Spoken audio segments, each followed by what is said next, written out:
you as happy as I am? Are you as happy as I am? Get ready, get ready, get ready, get ready. We start the show in a little over 2 minutes. Happy Friday, people. I appreciate y'all.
Hey, what is good, YouTube? What's good, PlayStation Nation?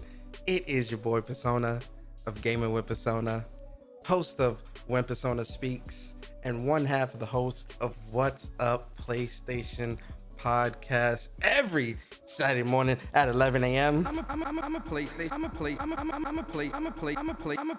fan too. Where my PlayStation fans at? I'm a PlayStation fan too. I'm a PlayStation fan too. And the lovely sound of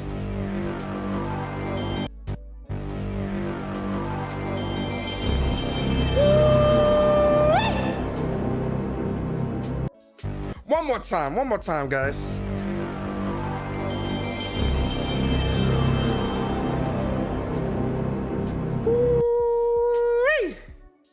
Hey man, so listen man, shout out to everybody that's here, shout out to everybody that's gonna come through later, and shout out to everyone that's gonna watch this on the upload. Listen, happy Friday guys, happy Friday. It's the weekend guys, we made it to the weekend guys, so you know it's definitely gonna be a really great weekend that's upon us. We inching closer and closer to that Thanksgiving time with, you know, the turkey and the yams and well, I don't really eat turkey at Thanksgiving, which is funny enough. I'll eat I eat some oxtails, some jerk chicken, some ribs, and some mac and cheese and yams and all that, collard greens and all that good stuff too. But I'm not really a big turkey person on Thanksgiving. I'll eat turkey, but I'm just not a turkey person, or even ham for that matter. Like I'm not really a big ham guy either. How did we get to Thanksgiving dinner? Anyway, so listen, it's a lot of good stuff that we're gonna talk about. I didn't do a show Monday, because I'm gonna be honest guys, there wasn't really you know what, I'm gonna be honest with you guys real quick. Can I be brutally honest with you guys? Can I be honest with y'all? Yeah, I could be honest with y'all, man. Y'all rock with me. I rock with y'all. Y'all know I always keep it 100. These past 2 weeks, I think it's probably been about 2 weeks. These past like 2 weeks or so with the whole gamer tag stuff and all these spaces and having to constantly re-explain this shit and all that. I ain't gonna lie, that really burnt me out. I'm gonna be honest, like I was really like tired after that. I'm like, yo, man, I'm burnt out from like having to constantly explain this and debating this and debating that and da. Yeah, I was like, look, yeah, I need a break, right? And plus Monday, there wasn't really anything that I saw that I really wanted to like touch on, really, for the week. So I was like, yeah, you know what? And plus I knew that the anniversary of PlayStation was gonna be this Friday. So I was like, you know what? Let me push the show to Friday, right? And you know, let me talk about, you know, the year in review for PS5 and whatnot, right? So, you know, that's a culmination of a lot of different things of why there wasn't a Monday show. But I know y'all rock with me regardless, so you know I always appreciate y'all. But before we get into anything of what we're gonna talk about today, guys, y'all already know how we do things here. I gotta shout out the chat, man, because the chat, you know, the supporters, you know, my little pocket, my little small community here on YouTube, man. You know, I really appreciate y'all for supporting me. Yo, Steady Flow, what's good, bro? Say what's up, Persona. Finally caught you live after these past weeks. Yeah, man, I'm glad you could come through, Steady. Shout out to you, bro. Yo, Mary Wilcox in the building. Mary, what's up? How you doing? Appreciate you always. Yo, Wolf Flow in the building. What is going on with you, Wolf Flow? Carl Anchor in the building. Oh, Carl, what's good, bro? It's me, baby 80. What is good? It's me, baby. Yo, Foxing around. Austin, what's good, bro? Says I cop Skyrim, GTA, Battlefield. Bring on the weekend of greatness. Oh, you bought that trash Battlefield? Good luck. I hear it's a buggy mess. No, I'm kidding. Yo, Lorenzo Carson. Lorenzo, what's good? He said fried turkey. You know, Lorenzo, I've never had fried turkey before. Is it good? Like, what do you eat it with? Hot sauce? Like, I don't know. I've never had that before. Yo, my boy Bari in the building, the other half of WUPS. Do not miss What's Up PlayStation podcast this Saturday. That's gonna be a good show. Me and Bari, man, we're gonna talk about a lot of things, a lot of good news this week to talk about. Yo, Mr. Flash, what's good, Mr. Flash, man? Appreciate you. The nostalgia, you already know. Who else is here, man? Yo, Dark Queen Gaming, Dark Queen, what's up with you? Appreciate you. Yo, Kelvin Smith in the building. Kelvin, how you feeling today? Hey, shout out to Mr. Go Tryhard Guy Uchiha for 8 months, man. Jeez, appreciate you, bro. Oh my God, 8 months rocking with your boy. Shout out to you, Mr. Go Tryhard Guy, man. I appreciate you always. Yo, Philip Sin, what's good, Philip? Appreciate you, bro. Martin DS in the building. Appreciate you, Martin. JP Loco, what is good, JP Loco? Yo, Brat Basement Radio Arcade Podcast. Shout out to Brat, man. Appreciate you coming through. I know Bari's on Brat this week, man. It was a good episode too, man. It was a good show. Shout out to Brat. Yo, Titanfall Princess in the building. What is good, Titanfall? Yo, Corey Macy in the building. What is good, Corey? Yo, James Williams in the building. Appreciate you, James. Doctor. Damn, my boy Bari, 8 months. Shit. My boy Bari, man, 8 months. I think, you know what's funny? I think Bari was my first member on my channel when I did the when I started my membership. Shout out to Bari, man. First member. Actually, it was because I was the first member on his channel and he was the first member on mine. Shout out to Bari, man. That's my boy. That's my brother. Yo, Dark X, man. I appreciate you, man. Peace to God. The prickle is another level. No comp. Appreciate you, Dr. X. Yo, Viper Reap, man. Road to Platinums. I appreciate you, Early Bird. Caution was the early bird. Lorenzo, early bird. Shout out to the early birds out here, man. Y'all know I appreciate y'all. What did Mr. Go Tryhard said? Amazing year for my PS5. The future is looking up from here. That is a fact, Mr. Go Tryhard guy. Trust me, Tryhard, Mr. Go Tryhard guy, Uchiha. You already know we about to go in with this topic of year in review for PlayStation 5. It's gonna be a good talk. Yo, Jay Barry, man, appreciate you again, man. 8 months. rocking with me, man. I really appreciate it. Says, let that fried turkey push you back in your. Wait, hold up. What? Wait, hold up. What? Hold up. Let that fried turkey push back in your mouth. Yum. Oh no, oh no. Stop it. Get some help. No. We're not doing that, sir. Stop it. Get some help. MJ, tell him one more time, man. Stop it. Get some help. Absolutely not, J Barry. We will not be doing no such thing. I don't know what you talking about. Absolutely not. Yo, SIE, what's good? SIE, appreciate you. Tony plays games. Tony, what's up, bro? A1 PlayStation, what's good, man? Appreciate you. Make sure I get everybody, man. Y'all know how I do here, man. Yo, Slink, what's up, man? Appreciate you. All right, cool. So we got everybody in the chat. Yo, Barry, I don't know what you talking about with that. Let that push back in your. I don't know what the hell you talking about, bruh. You don't go back after tasting fried turkey. I'm gonna have to try that one Thanksgiving or at some point. I would have to look up a recipe though. Like I wouldn't even know how to make that. Like I'm gonna keep it a stack. I don't know how to make that. So that would definitely be something that I would have to look up a recipe or something like that for it. Or have my grandmother probably try to make that or some shit. Fried turkey. It's funny. I've seen it like be done. Like, cause I've like seen like commercials or like, videos and stuff of people trying that. I've never eaten that before, fried turkey. I know you need to have like a special fryer. Like you got to fry that shit outside. Like you can't fry the turkey in like an actual, on a stove. It's got to be like its own propane fryer personal thing. Like a lot of videos that I've seen of people doing fried turkey, they're frying it outside. Like they're in like a fryer type of thing. With like a propane tank hooked up to it and all that other stuff. So that's some big boy shit. Yo, Jay Wright, what's up, man? Okay. So listen, man, y'all see the title, man, a year in review, the PlayStation 5 edition. Listen, man, this year has been such an amazing year for PlayStation. And when I talk about the year, I'm talking about this year, but I'm also talking about the launch of the PS5. So last year, November 12th to this year, November 12th. So we're going to tackle this in 4 to 5 categories, right?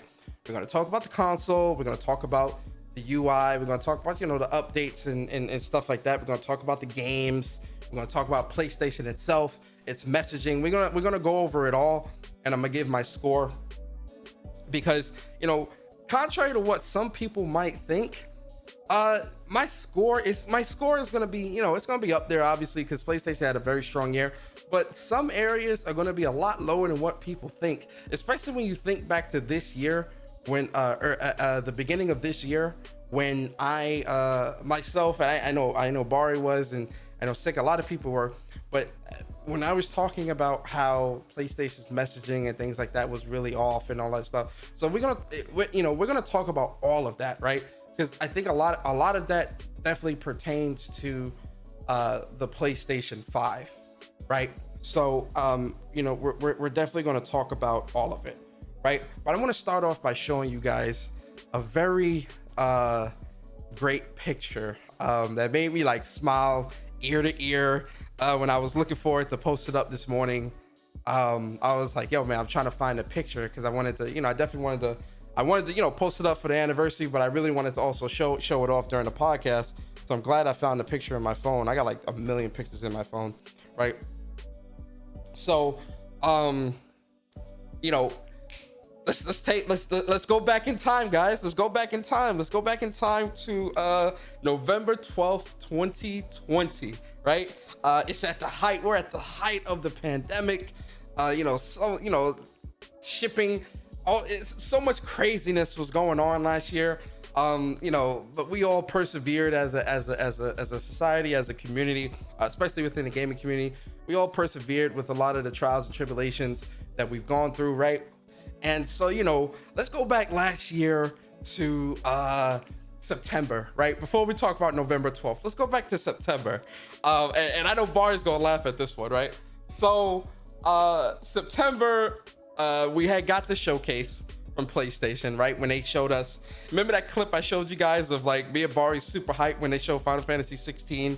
Remember they were showing Final Fantasy 16, they showed Horizon. It was a ton of different games that they showed at that September showcase that had us hyped, and they showed off the console, right? They showed off, you know, they gave us the price and all that, and they let us know when the pre-orders were gonna go live, right?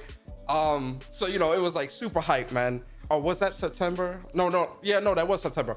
And so September obviously is when the pre-orders went up, right? They gave us the time, they gave us the data, whatever. And listen, your boy, when you want something bad enough, you gonna get it. You understand? When you want something bad enough, you're gonna work hard to get it. Now listen, we already knew that the shipping constraints and stuff like that were gonna be a big problem, again, because of, you know, what the state that the world was in, right?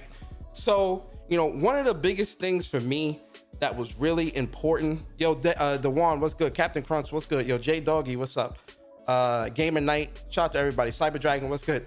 So one of the things that I was like really like adamant about was that I wanted to make sure I got the console. I wanted to make sure a couple of my, you know, like my best friend, I wanted to make sure he got a console. He was able to get one on his own, and I wanted to make sure, you know, my boy Barry, I wanted to make sure he got a console. Because listen, when the link went up, it went up, and I clicked the link, and I was able to get through, and I pre-ordered one. This is at Walmart, so I sent the link to my best friend, right? He was able to get through and get one, and I sent the link to Barry, and I called. I say, "Oh, Barry, it's up. You got to pre-order. And he was pissed off because he couldn't get. I think he was trying to get it from Target. I forget what it was, but he was trying to get it from somewhere.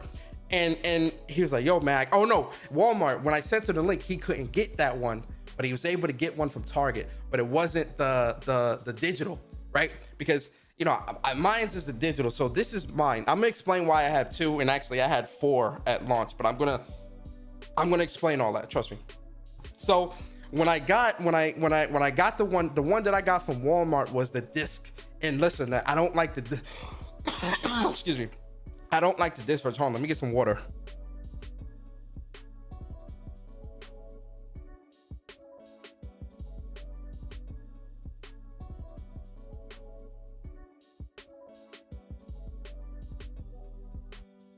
Damn, I talk too much. So I don't like. I never liked the disc version. As soon as they showed off what the console was going to look like, and they showed off that they were going to have a digital only version as well, I had it made up in my mind that I wanted that digital only version, right? So when I got the first pre-order from Walmart, that was disc, and I'm like, nah, I don't really want this, yada yada yada. So then I'm like, yo, these are going to be hard to come by. I'm gonna try to snag a couple, make some bread on the side. Listen, don't judge me, right? But I really wanted a digital as well. So remember when they had the invitation come through, right? They had the invitation where PlayStation had the invitation that you could sign up. So I signed up, and you know, listen, PlayStation, they checked my trophies, they checked the PSN. They said, oh damn, Persona, he ain't scared to show his PSN. He ain't scared to, you know, he out here playing games. He playing our games, getting the platinums. You know, they sent your boy an invitation to that PlayStation Direct. But see, here's the thing. When I got the invitation, and shout out to Barry, bro. Yo, Barry, listen, Barry, that's my brother. That's my bro, like straight up. Cause he the one that really like pushed me to do this, right? Because when I got the link to the invitation, you know, they had the queue and all that, right? And in the queue, I got to the front, and then it pushed me all the way back to the back of the line, right? So then when I got to the front again, they said there was nothing there. Like there was only like controllers and games and shit. I was pissed off, right? So then I closed it out or whatever. And so then I remember Barry, he was like, I told him I was really pissed. I really wanted the digital. I remember Barry, he was like, yo, go back to the site. I'm like, why? It's nothing there. Like, trust me, just go back. I'm like, all right, whatever. I went back to the site. They had the digital there ready to go. I said, yo, I snatched that digital up quick. And the only reason why I went back is because Barry said, yo, go back to the site. Trust me, go back. I'm like, I can't get it, man. It's not. He's like, go back to the site. I'm like, all right. So I went back to the site, and that's how I got the digital. I got my digital from PlayStation Direct. My third one was from GameStop. That was like that super bundle they had. Remember that super bundle that you could pre-order where it was the disc version? Actually, no, it was a disc or a digital. I think I was able to get a digital from there as well. No, a disc. It was a disc. I got a disc one with the extra controller and like the 1 year PS Plus and all that stuff, right? And then I got a fourth one from where was it? Target, I think, or Best Buy. I got a fourth one from Best Buy. And listen, I'm trying to make sure everybody good, and I ended up flipping two of them. And then the other one I gave to a family member. But I had four. They all didn't come at the same time. But so fast forward to November 12th, right? Or November 11th. So November 11th, I'm like a kid in a candy store. I cannot wait. I'm like, yo, I need this. Like, I could not sleep, right? November 11th. And then so I was like, it was really hard for me to go to sleep. November 12th come, I'm like a dog waiting in the window, bruh. For the mailman, I'm like, yo, where is this delivery? All day, yo, listen, all day. I'm sitting there like, yo, where's the packages? Where's the package, right? The first package came, and that was the disc version. The first package came at like 1 o'clock. I'm like, yo, that's not my console, so I can't open that. And so, but it was so tempting, bro. I'm like, yo, I can't open that. I had sold that to one of my homegirls. So, she got that. So I'm like, yeah, I can't touch that. That's hers. I gotta, I'm looking at the box. I'm like, box is huge. Oh my God, like pause. And I'm like, yo, this just looks beautiful. So I'm like, yo, where's the rest of my packages? What's going on? Right? So 2 o'clock hit, 3 o'clock hit, yo. And listen, I was hitting Barry up, right? I wanted my digital, man. So I was hitting Barry up, and I was like, I was like, yo, did your package come? He's like, nah, bro, none of my packages came. Yo, I'm sitting here waiting, man. They talk about it's here and it's there, and this is weird shipping shit. I don't know what's going on. Da da da da da. I'm like, yo, I don't know what's going on either, man. And yo, Barry was, yo, I was pissed too. Cause I'm like, yo, where's my digital?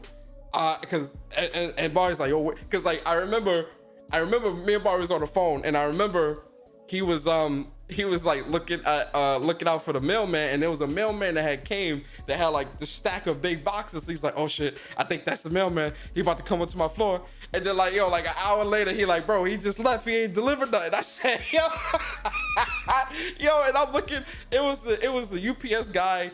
Like mad UPS and FedEx people kept passing by my old crib at the time when, last year.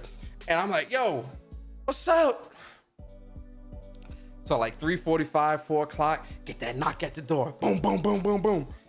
And yo, man, it was FedEx with my digital. The shipping for some of them were like really weird. One of them I had automatically go to one of the people that had bought it off me. So that was good. The one and so like there was the other two. I'm like, yes. Let this be the digital. Open that box up. It was the digital. I said, oh, let's go. And I was hyped, bro. And like, yo, this picture, I was so excited. I was like, yo, let me take a picture. Let me post this up. And then we're gonna tear this thing open and set it up. So I was like, yo, man, I was just like, yo, really excited on the launch, man. And I remember, cause y'all remember when like people were trying to say, making a big deal about like how you had to unscrew. Remember how you had to unscrew, the whole stand and all this other crap, right? And remember that people were making a big deal about that. And I'm like, yo, that stuff is not a big deal to me, right? So, with that whole thing, I remember when I was setting up the console, I set it up with a quarter. And I remember I posted it up on Twitter. I was like, yo, look, this is my tool, the quarter, right? So that's where that whole like screwdriver stuff comes from. But I remember the first night I turned it on, right? And it's funny too, because I had already pre-bought all the games. So I had Sackboy, I had Miles Morales, I had Godfall, I had Demon Souls. You know, I had Destruction All Stars, right? I had that pre-ordered. Assassin's Creed, like I had a ton of games pre-ordered, like through my prior to the game coming out. So like everything was ready to go. I just needed to download it. And yo, the first time I cut the PlayStation 5 on, yo, and like, you know, I see it on this beauty, because at the time I had the 900 X900H, because you know they were saying that's going to be the best TV for the PS5, but it's the C1. Like the C1 is just a monster. I love the C1. And OLED is definitely the way to go. If you're on the fence about OLED, OLED is the LG C1 is god tier, but that's another conversation. So the first time I cut the PlayStation 5 on, and like I see this beautiful screen, and it looks so beautiful, and like I hear the music and the setup and everything, yo, I'm smiling ear to ear. Right now, listen, you know, I've gotten every PlayStation console at launch. I think back to when I got the PS1, and I remember when I first got the PS2. Right, my grandmother had surprised me, and then when I had got the PS3, you know, my grandmother was pretending like, oh yeah, you ain't getting nothing for Christmas. And then I woke up on Christmas Day and I had the PS3 and all those games. And listen, PS4, I bought the PS4. And you know, those are super memorable moments, right? With the PS5, and I mean this like sincerely, guys. So with the PS5, when I had got the PS5, man, I felt it made me feel like way back, like during like the PS2 days, where I was like just super duper excited, right? And I'm like, oh my god, especially like with Miles Morales and all the cool games that was out and what was going to be coming out, right, in the future. I was really excited, right? So you know, I couldn't believe how beautiful it was, man. Like I first thing I popped in was Miles Morales. I wanted to see that loading, because you know we know about the SSD and everything that Mark Cerny was talking about. So you know, I wanted to see how fast this console load, like if it really could do that, like is it really about that life? So I was just like popping different games on, and I wanted to see how fast the download was gonna be. So I was downloading like tons of games, just like, yo, how fast is this download? Everything was just like super fast and super quick, and I'm just like, yo. In that moment, I said to myself, yo, I can't go back to the PS4. That's it, right? And I'm not saying that the PS4 is a bad console. The PS4 is a phenomenal console, right? But when I was experiencing for the first time on PS5, I was like, yo, I can't go back. The controller, right? Holding the controller, you know, feeling the web swings, right? Feeling like the movement in the controller with the haptic feedback and the adaptive triggers and everything. You know, seeing, holding the controller and actually feeling that stuff with a lot of the games that had came out. You know, like when I was playing Sackboy Big Adventure, right? And like when you hold something, right, and you want to throw it, and like it was like super heavy, and you had to really press the trigger buttons to throw it or place it or lift it or whatever. I'm like, yo, man. Or swinging with Miles Morales and feeling the swings in the controller, you know, feeling the resistance of the triggers as you swung and all that. I'm like, yo, this is amazing, bro. I was like, yo, I'm amazed. I was on the PlayStation all night that night. I was on it until like 3-4 in the morning. I'm not even capping. I couldn't sleep. I was on it playing the games, everything. And I was like, yo, man, like this is true next gen. Yo, CB3, what's good, man? Yo, Rob, what's good? Alex E, Aaron, what's good, man? I appreciate y'all coming through, man. I hope y'all enjoy the show. Yo, Fist Scorpion, what's up? Eastern Conference, what's good, man? Appreciate y'all. And so, like, you know, feeling, you know, being in that moment and feeling that, man, I really did, you know, especially when I played like Miles Morales and Sackboy and Demon Souls and everything. You know, I was like foot dipping all. I was like just wanting to play everything just to kind of see how everything was the first night. But you know, in that moment, in my mind, I was like, yo, this is next gen for me. I'm like, yo, this is a true next generational leap.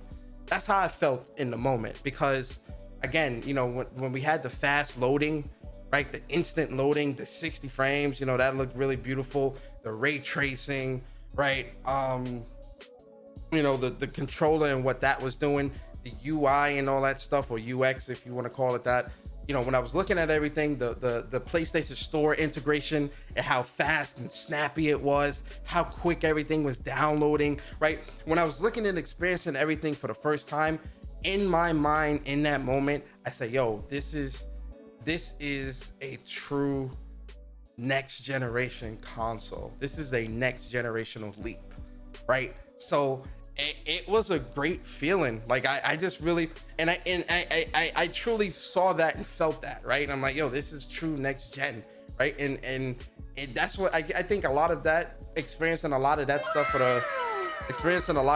the first time, I think that's what played a big part in how it made me feel, like, like back in the day as a kid when you're getting that new console, whatever. And I loved it, man. I loved it. Yo, German Martinez, man, thanks so much, man. I appreciate you. So how's it going? I'm good, man. How you feeling, bro? I hope everything is good with you, bro. So that was the launch, right? And I was giddy. And for those that was following me last year and saw how happy I was, man, y'all already know, right? So let's fast forward to, like, the year, right? Hey, shout out to my boy King Kiso, 6 months. Oh man, yo, the supporters is out here today, man. Yo, King Kiso, man, I appreciate you, brother. Appreciate all y'all, man, that come through, support me, man. Even if you just come through and just like the show or just listen, I appreciate all of you guys, man. Thank you. Okay, so let's fast forward to this year, right? So I think I want to start with the launch lineup, right? Because when we look at the launch lineup for PlayStation, I really do think that this launch lineup for PlayStation is, I don't know if I want to call it the best, but you know what? I'll call it the best launch lineup for PlayStation. I'm talking PlayStation. Like when I speak on everything today, we're only going to talk about PlayStation and PlayStation's consoles throughout the generations, right? So from PS1 to PS5, that's what we're talking about. So I think for the launch lineup, because I forget when Final Fantasy VII released to PS1. I don't know if that released at the launch of PS1. Somebody let me know in the chat. But I think when I think back to PlayStation, just to kind of keep the conversation flowing pretty good, I think when I look at PlayStation 4's launch lineup and PlayStation 5's, I definitely think PlayStation 4's lineup is extremely strong. And I think PlayStation 4's first year is a little bit, because Infamous Second Son had came out, right? There's a lot of dope games. Order 1886 which was a great game. Even though it was short, I still think that was a very good game. Infamous Second Son, those, and then they had Killzone and that stuff. That stuff is very strong, right? So that first year for PlayStation, I think, was very good for PS4. PS5's first year is also very strong, right? Yo, Viper Reap, man, appreciate you so much. 8 months, man. I know Viper been here for a minute. Oh, I appreciate you, Viper, so much. But when we look at PlayStation 5's launch lineup, and I want to look at the whole year. Let's look at the first year. So from November 12th, 2020 to November 12th, 2021. Let's look at that whole time frame, right? So when we look at the launch of the PS5 and that launch lineup, we got Spider-Man Miles Morales, we've got Sackboy Big Adventure, we got Demon Souls, right? We had Destruction All-Stars, we had Ratchet and Clank Rift Apart, we had Returnal, right? We had Ghost of Tsushima Director's Cut. And the reason why I'm including the Ghost of Tsushima and Ghost of Tsushima, Kana, another strong one, right? Death Stranding Director's Cut. Now, granted, those games definitely did drop on PS4, and they were kind of like remasters or whatever you want to call it. Astro's Playroom, thanks, SIE. Astro's Playroom. I'm still counting those because I think those games definitely shined a little brighter being on the PlayStation 5, and it definitely did bring in a lot of new people, especially Ghost of Tsushima when you look at Iki Island and what that did. So that's why I'm going to include that. And I really want to include everything that kind of just released in terms of PlayStation, right? So Returnal, Ratchet and Clank, Demon's Souls, Sackboy, Spider-Man, Miles Morales, Ghost of Tsushima Director's Cut, Kena, Bridge of Spirits, Death Stranding Director's Cut, right? The first year for PlayStation, I definitely think. Oh, thank you, Final. How did I forget Final Fantasy? Your Barry gonna beat me up. I forgot Final Fantasy Integrated Intermission. Final Fantasy 7 Integrated Intermission, where that game definitely shines extremely bright on that game definitely shines extremely bright on the PlayStation 5. Like, especially when you look at Intermission with Yuffie and all that stuff, it definitely shines extremely bright. And that's, it's a very, it's already a beautiful game on PS4. The PS5 it just takes that game to another level. Even if you're just playing Final Fantasy 7 Remake and not the Intermission just takes it to an even higher plateau, in my opinion, just because of how good that story is, especially for how short of a time span it's in. And also, her move set and, fighting Weiss and all that stuff. It's just great, right? So, I think for the first year, because listen, here's the thing. First year, we already know there's always going to be like that overlap of, things are going to be on PS4 and PS5. So I'm not really going to fault PlayStation for that, right? It's the first year or whatever. You still, but see, here's the thing. My thing about PlayStation is its messaging with that whole "we believe in generations," right? Because over the summer in 2020, when they were pushing that messaging and things like that, I don't think they were very clear about what they meant by that. Because my interpretation of "we believe in generations," because I wholeheartedly believe in generations 100%. And what I think "we believe in generations" means is, hey, we believe in generations, which means that we believe in moving gaming forward, which means that if you miss the train, that's on you. You understand? Like, we got to move tech forward, move gaming forward, make gaming better. Because listen, here's the thing. And this is just my opinion, right? It's just my opinion. So like, I know someone's going to listen to, oh, well, Persona, this developer said, listen, I'm not a developer, and I'm not saying that all developers think and feel the same. Okay. But what I will say is that when you look at the PlayStation 4 and the PlayStation 5, you definitely see that there are a lot of limitations in the development process when it comes to how games are built. Now, obviously, I don't want to say unfortunately, but although I believe in that statement, my statement is also contradictory. Hold on. My statement is also contradictory because we see what PlayStation is doing with Spider-Man Miles Morales. We see what PlayStation is doing with God of War Ragnarok. We see what PlayStation is doing with Horizon Forbidden West, GT7, right? We see those games, and all three of those games, all four of those games are cross-gen titles.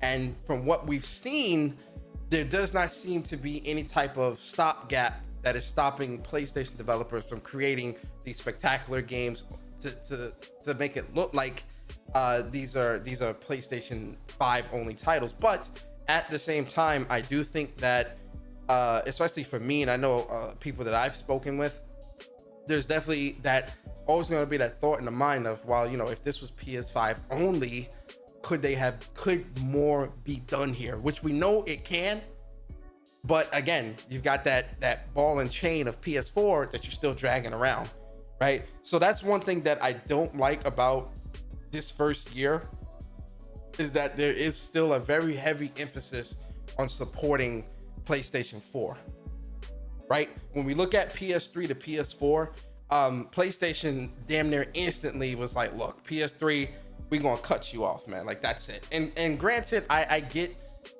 with PS3 it being the cell architecture and all that great stuff.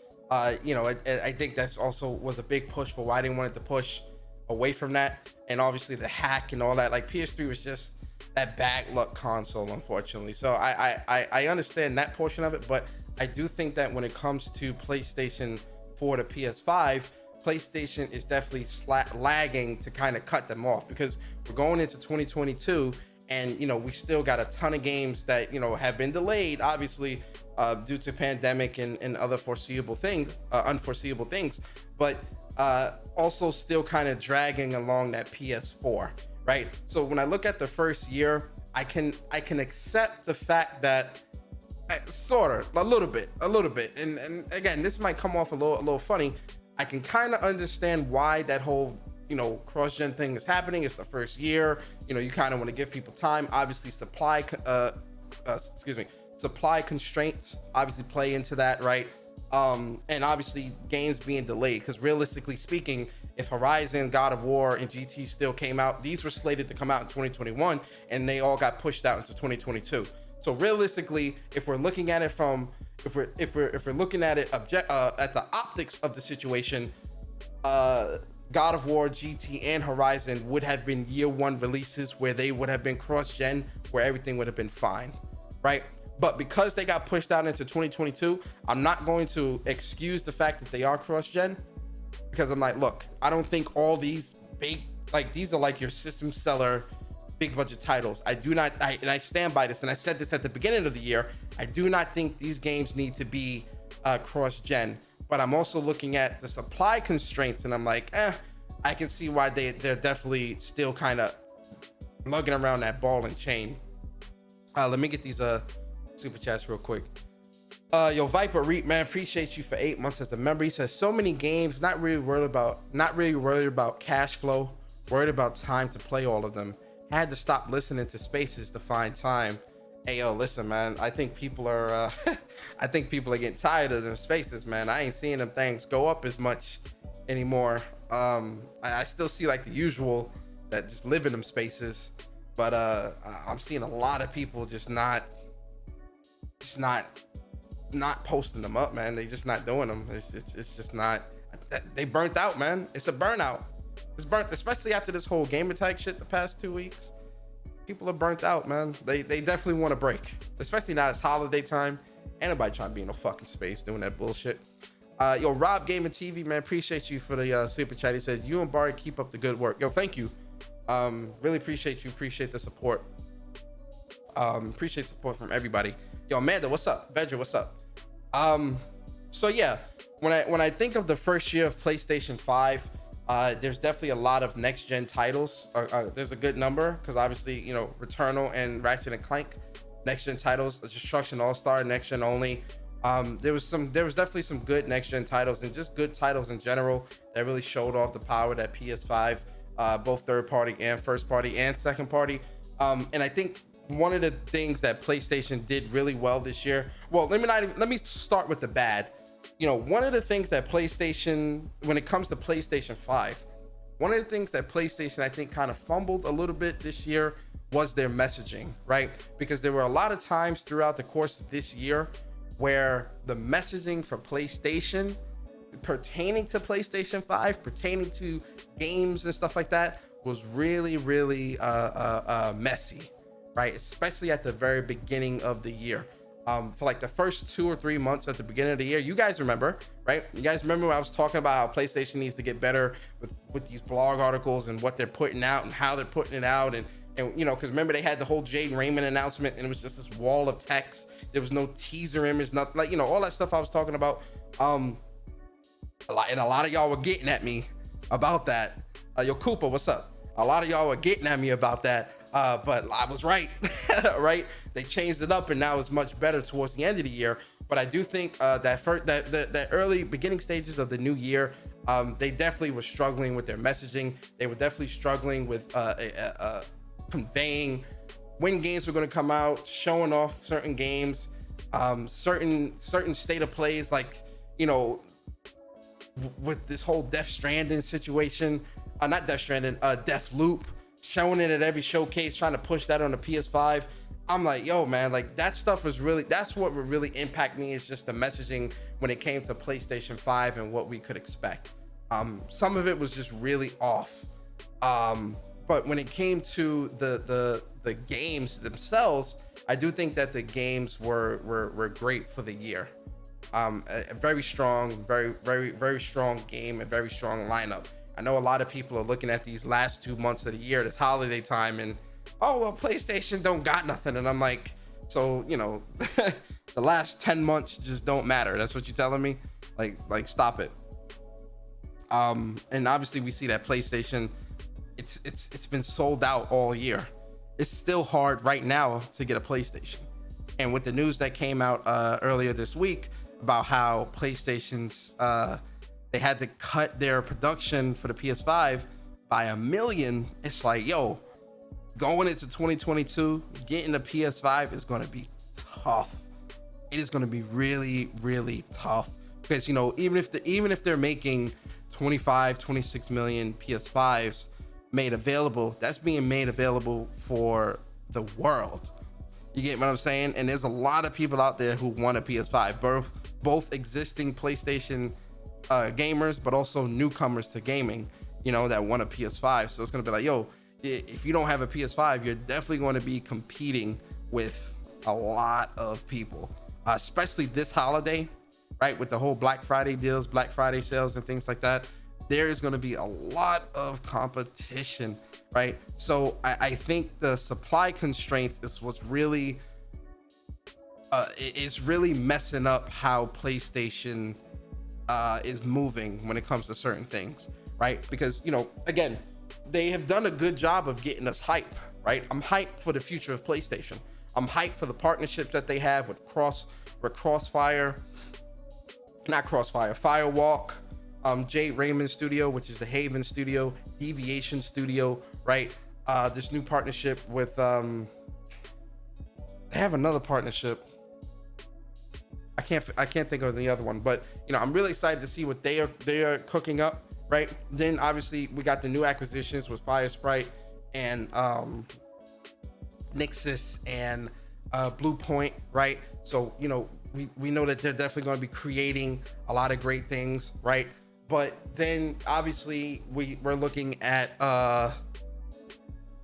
Insomniac, right? Which was a recent acquisition of 2019, who really has been carrying this generation, right? And then when you look at what the future of PlayStation holds, especially when it pertains to PS5, it looks like Insomniac is going to be killing it for the next 3 years, 2 to 3 years.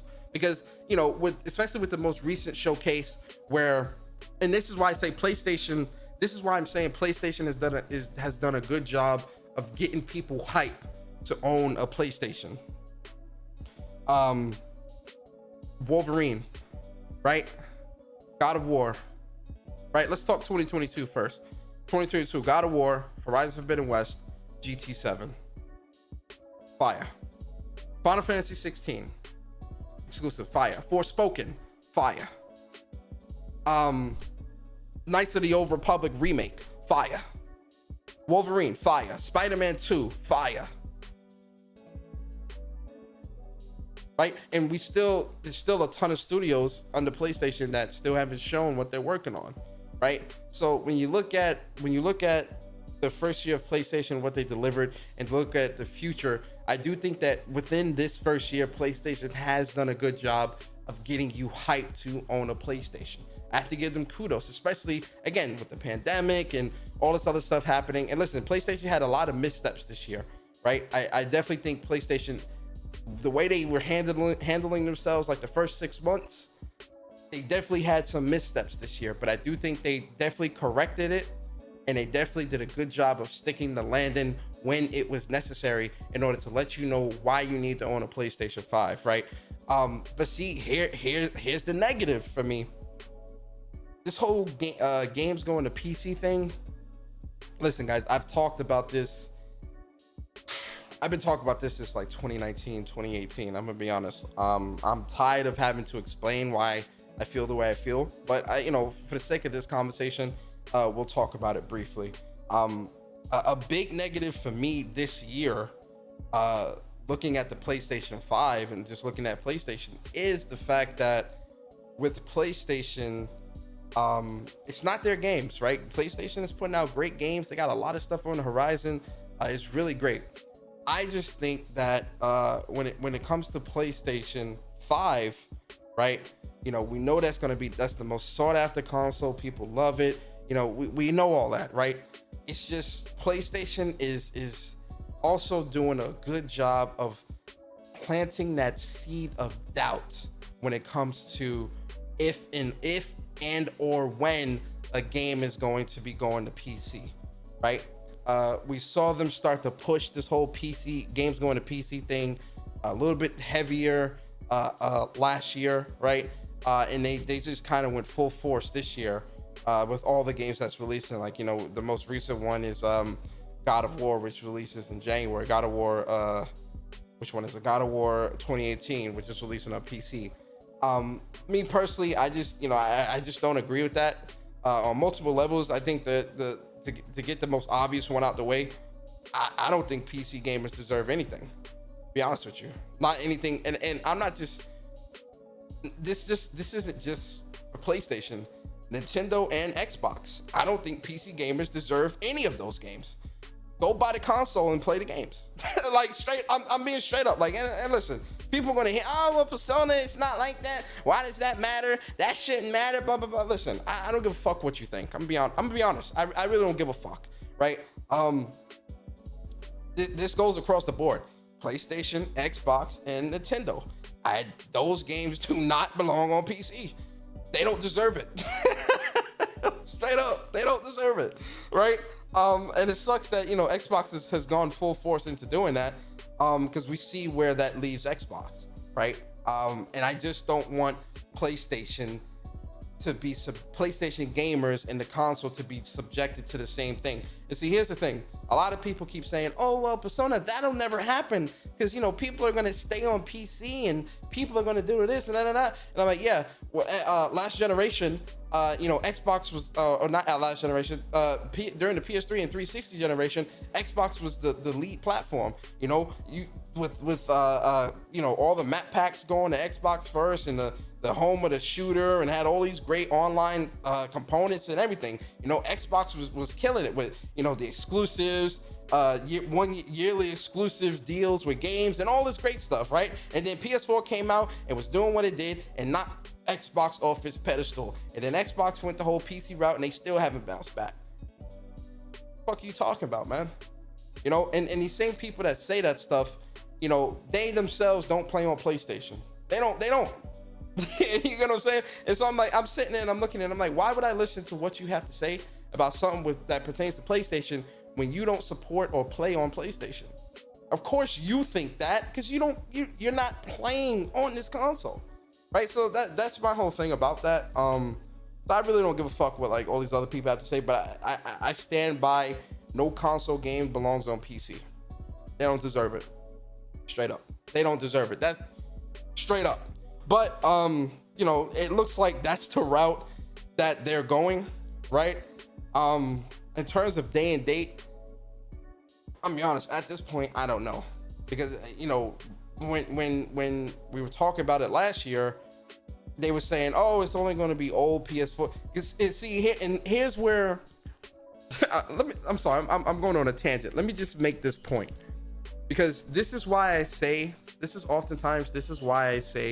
a lot of people in this community, they're not giving their own thoughts, right? But they really are just like faking it for the cameras, for the Twitter cameras and the likes and retweets, and really trying to look good because they're scared to really speak to what they have to say. Because I remember last year when it was Horizon, right? And all these old games, right? It was Horizon, and then well, let's just focus on Horizon first. I remember when Horizon got confirmed. And PlayStation fans was, oh, this is, I don't like this. And some PlayStation fans, well, I don't know if these are PlayStation fans. A lot of folks is posers out here. But anyway, they were like, oh yeah, this is not that big a deal, right? And then the other side is like, oh yeah, this is, and this is what I said. I said, if you give them an inch, they'll take a mile. I said that last year. I said with these companies, if you give them an inch, they will take a mile. Oh no, it's just, what were people saying, guys? Y'all remember? It's just old games, Persona. It's not that big a deal. It's just old games. It's no need for PlayStation fans to be angry about this, that, yada, yada, whatever. I'm like, okay, cool. Then it was Days Gone.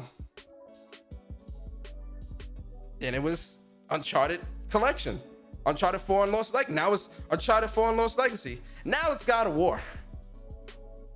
Now it was this. I see some rumor about how Sackboy and some other games are going. And I'm like, yo, when it was just Horizon or some old games, people were saying, oh yeah, the people as in everyone, oh yeah, PlayStation will never go day and date. It's not that big a deal. It's okay. But now that more and more games are going, now that more, it's getting that release date of when it's releasing is now much shorter.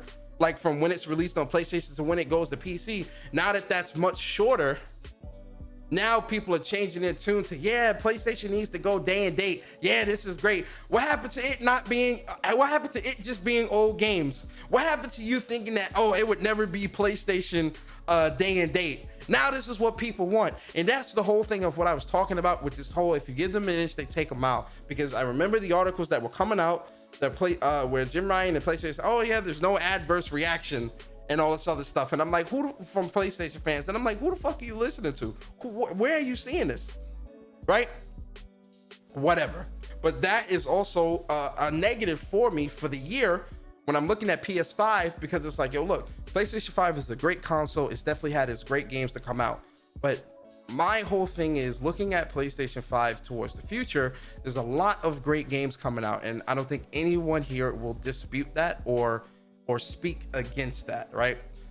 But my whole thing is, are these really going to be exclusive to PlayStation? Because regardless of what anyone tries to tell you, man, when you buy a console or when you're buying a product, you're buying a product because it has some type of it's something that pulls you to that product. It's something that pulls you to that console or if you buying like, or if you shop at like a specific grocery store, or if you only shop at like a specific clothing store because they offer something that other places do not, right? We all have a favorite something, right? And the reason why we have a favorite something is because what it offers differs from what the competition or what the rest of the world is offering. So this is why it's your favorite something. We all have a favorite restaurant. We have a favorite shoe brand, right? We have, people like to wear Nike running shoes because they're the most comfortable when you walk around in the streets or whatever the case. It's something exclusive that is offered to you, right? My whole thing is, I don't give a fuck what anyone tells you. I don't care who they are. I don't care if they're blue check, red check, orange check, or no check. What I'm telling you is, if you went out and bought a product, right? A PS5, an Xbox, a Nintendo Switch, whatever.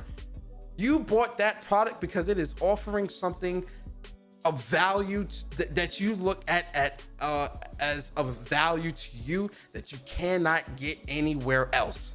There's a reason why 119 or 20 million PS4 owners exist, because there was something of value on that PlayStation 4 that you could not get anywhere else. There's a reason why the PS2 is at 152 million consoles sold, because there is something of value on that console that you cannot get anywhere else. There's a reason why the Switch or these Nintendo consoles and whatnot all are selling like hotcakes, because it is the place to be when you want to play a Pokemon or a Zelda, whatever, right? So I don't want to hear that bullshit of, oh, well, it's not that big a deal. Like, no, fuck you. It is a big deal, because you spent $500 on a console because it was offering something exclusive that you could not get anywhere else. If that factor is diminished,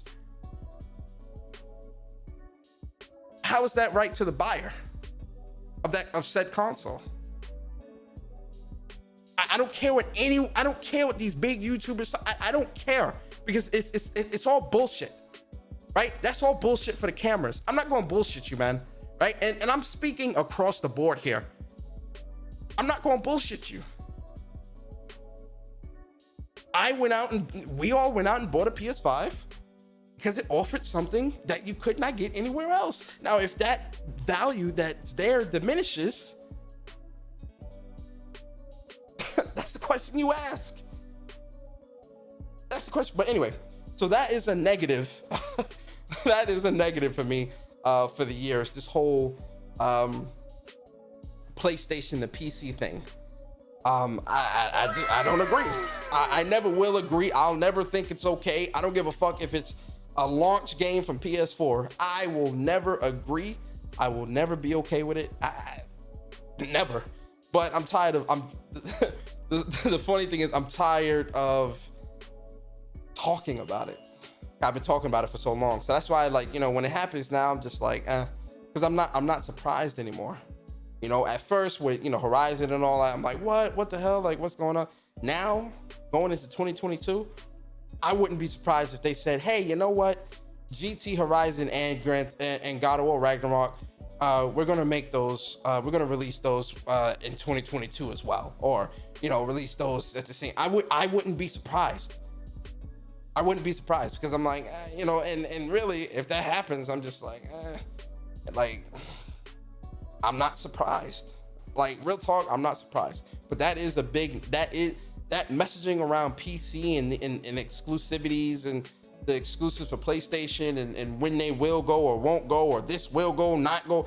I don't like how PlayStation has been handling this messaging. And that is a big negative when it comes to PlayStation 5 for me this year. I do not like it at all. It's a L. It's a huge L. And I'm gonna be honest, man.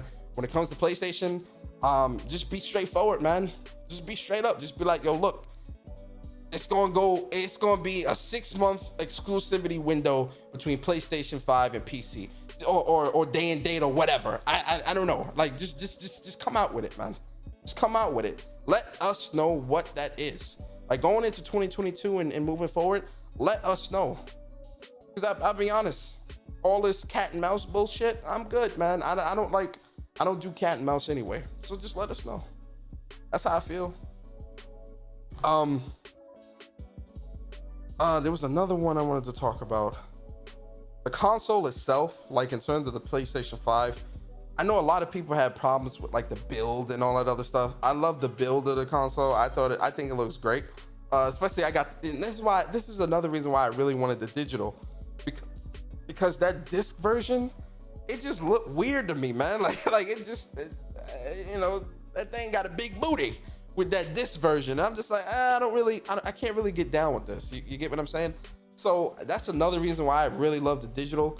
And the digital sitting here, I'm looking at it now. It looks beautiful. When it's lit up, it looks nice. It's nice and sleek, and it's got the nice curvatures, and it sits very well, right? And listen, the console, it's a big boy. It's a big console. Don't get it twisted. But I don't like, well, at least for the digital. I'm speaking strictly about the digital. When it comes to the digital, I do think that the digital, it fits an entertainment center much better, which I do like, right? Let me get the super chat from Viper real quick. Viper, man, I appreciate you for the $20 super chat, bro. You always rock with you, bro. He says, I still say this crap is going to bite them in the ass. It's not affecting now, but it's supposed to be content you can't get anywhere else. I hated this from the get-go myself. I'ma still play the games, but it's basic economics. Yeah, that's what I'm saying, man. Like, listen, I'm not saying that. No, I am saying that. Let me rephrase. I am saying, again, I'm a firm believer in actually having to go out and buy whatever it is you need to buy to get something somewhere that's exclusive. I believe in, essentially, in layman's terms, I believe in exclusivity, right? I believe in it. I mean, listen. The reason why I bought an Xbox One back in the day was for Sunset Overdrive and Halo 5 and Quantum Break and all that stuff. That's why I bought the PS5. The Xbox One. That's why I bought it. And I was happy to do so because it had something there that was compelling, that pulled me in. The reason why I bought a Switch is because, it had the Zeldas and the Marios and the Pokemons and it had the games that the feel-good nostalgia games. I'm like, yeah, man, I definitely want to pick up that Switch. You get what I'm saying? Like, I'm a firm believer in exclusivities to pull people in. I believe in that wholeheartedly, and I'll never not believing that, because, again, we've had this conversation before here on the channel. You have to set yourself apart. PlayStation makes some of the greatest games within the industry, right? But what propelled them so far forward, in my opinion, is that yes, they've made some of the greatest games in the industry, but they've also made some of the greatest games in the industry that you could only get on their platform, on their console. That's big, in my opinion. Pause. That's big. And so I'll never not believe in exclusivity. Never. Because in our society, in the world, people get pulled to specific things because of something it offers that its competition does not. That's how business works. That's how life works. How many people quit their jobs to go work somewhere else because it's more money, right? It's better benefits, right? It's a better work-life balance, right? It's a better work environment, a better team, right? More growth, right? These things happen because one place is offering something that another place is not. That is called an exclusivity, in my opinion. Obviously, it's not the definition of exclusivity, but it's all about competition. One place is offering something that another place does not. That's why people leave jobs. That's why people go to specific jobs. That's why people want to be in specific fields of a career. That's why people want to live in specific neighborhoods, because it offers something that another neighborhood does not. At this point, all companies might as well unite. I mean, listen, they'll never do that. Yo, shout out to SS9, Vegeta, appreciate you. They'll never do that. Absolutely not. Because they still all want to make their own money and not have to share it. They'll never unite. But the PlayStation platform delivers quality games. True gamers want the quality. Absolutely. True gamers want the quality. Right? But true gamers want the quality. That's why they're seeking out the PlayStation 5. Amanda. If those games aren't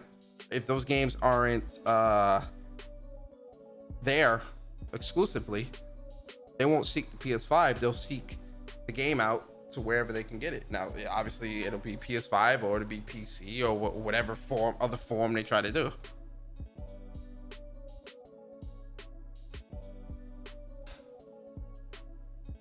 PC's not a. What do you mean, Aaron? I already said I don't think games going to PC on any console is good. Xbox, PlayStation, or Nintendo. I don't agree with that. I don't believe in that at all. I never have, never will, never do. But yeah, so also with PlayStation, when it came to PlayStation 5 this year, like I said, the delays is definitely a negative. Now listen, hold on. I know somebody going, Persona, no delays, man. A delayed game. Oh no, let me do the voice. Hold on. But Persona, a delayed game means it's a good game. All that bullshit. Hold on. You don't gotta cook me. Hold on.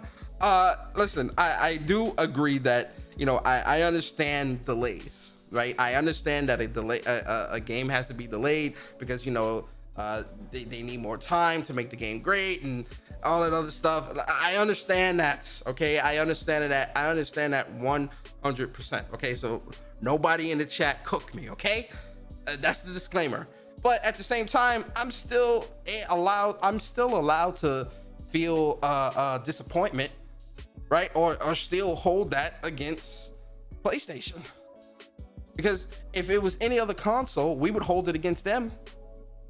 So why not PlayStation? PlayStation isn't afforded any type of privilege in that regard.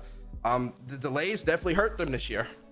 Because again, if God of War for Horizon and GT released this year, this would have been a monumental year.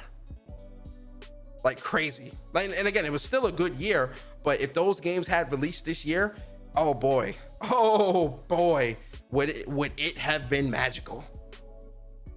So the delays, I'm definitely gonna hold it. I'm gonna have to give PlayStation the L for the delays, right? Especially for the PS5, because that's now we have to wait even longer. And obviously for Horizon and GT, we don't have to wait that much longer, but we still have to wait, right? It's an L.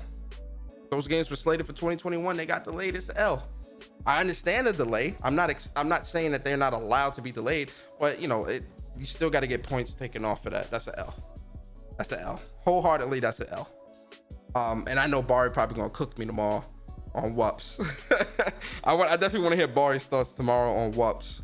About that. I'm gonna specifically ask, like, what do you think about the delays for the first year? Is that an L for PlayStation and PS5 or not? That'll be interesting to hear his thoughts. But yeah, that I'm gonna have to hold that against it for the year. It's an L. A lot of games got pushed out of 2021 into 2022, and it is what it is. Yo, Stardust, what's up, bro? It is what it is. You feel me? It is what it is. I'm trying to think what else. I don't know, like the year for PlayStation for me, man, because I know there was a lot of people saying that, oh yeah, it's not that many great games this year. I don't know, man. There was a lot of great games that were coming out for me. Like, and then obviously we're gonna talk a little bit about Tales of Arise, right? Call of Duty Vanguard, which surprised me because COD Vanguard is good. Guardians of the Galaxy, right? There was Ys 9 released earlier this year.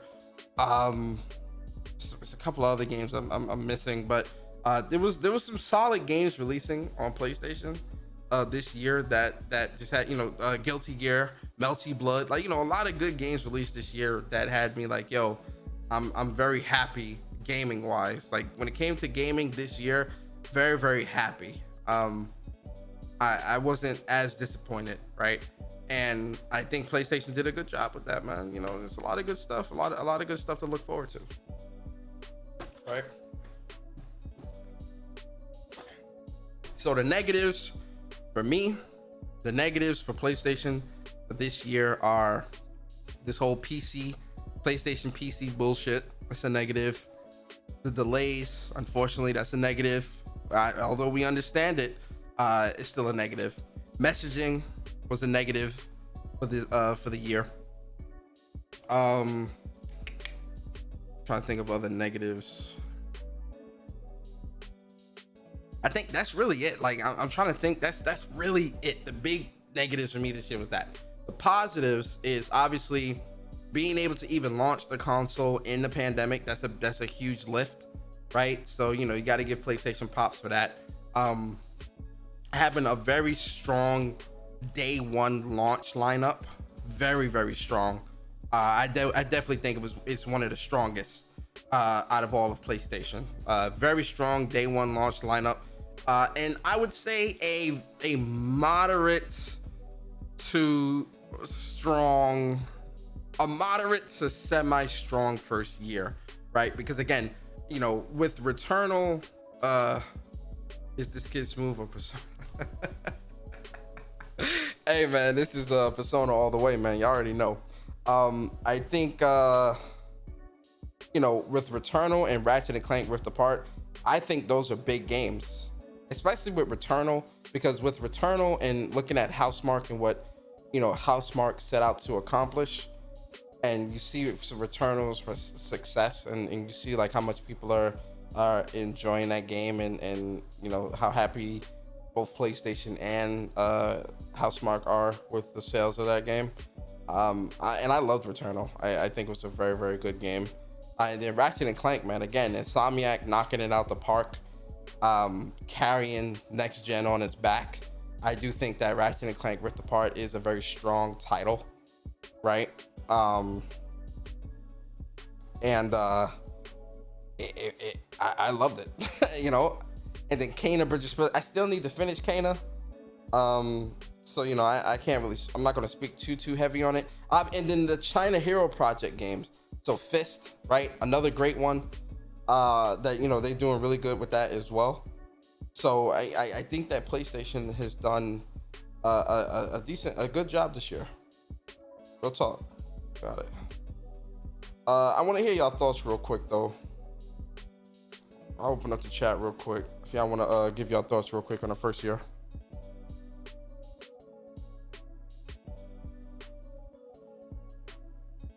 If y'all want to give y'all thoughts real quick,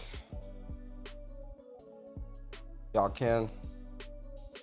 They go to Discord link, the linky link. Like I said, I think it was a great year, man. I think it was a really great year. I'm really looking forward to the next year because PlayStation is definitely gonna like kill it next year. I definitely think, you know, next year and the year after, the next 2 to 3 years from PlayStation are going to be very, very strong. If I had to give a score to PlayStation first year, PS5 edition, if I had to give a score to it, I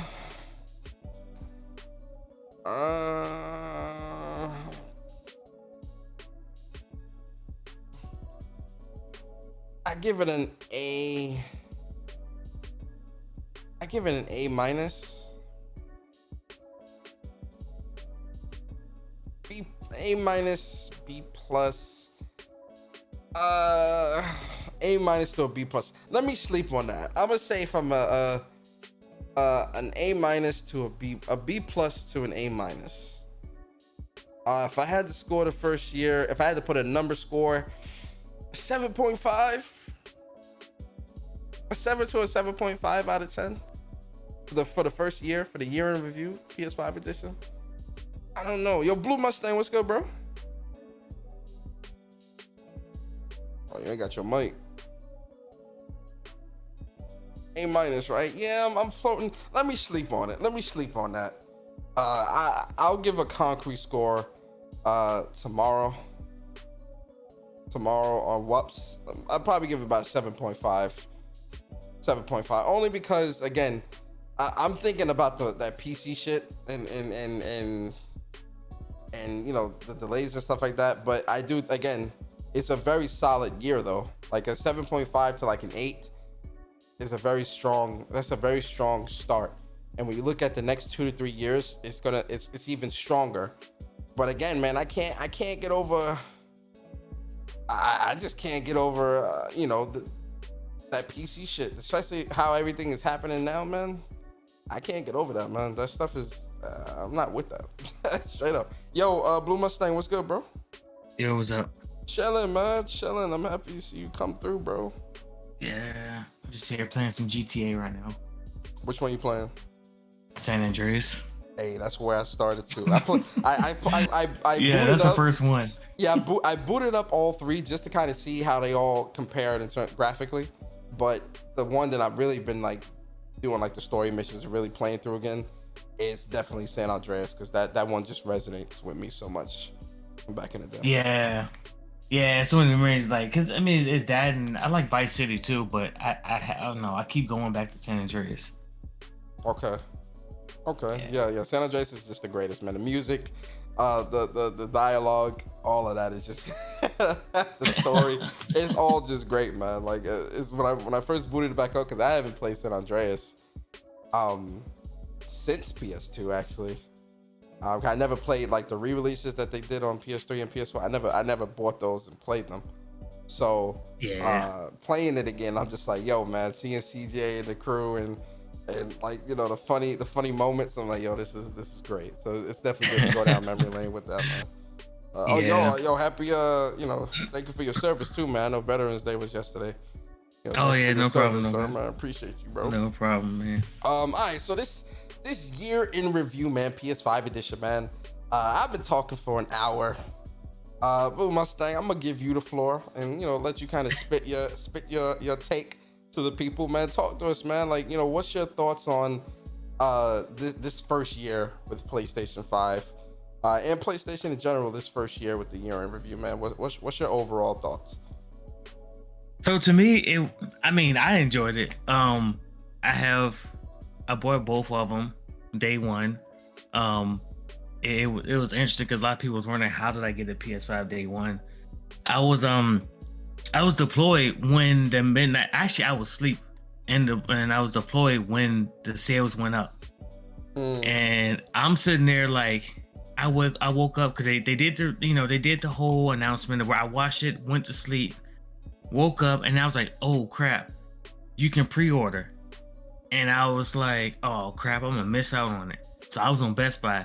Now I'm on my phone on some crappy internet, when I'm deployed, trying on my phone, sitting here trying to add it to my cart. I was sitting there it took me 3.5 hours Oh my God! Wow.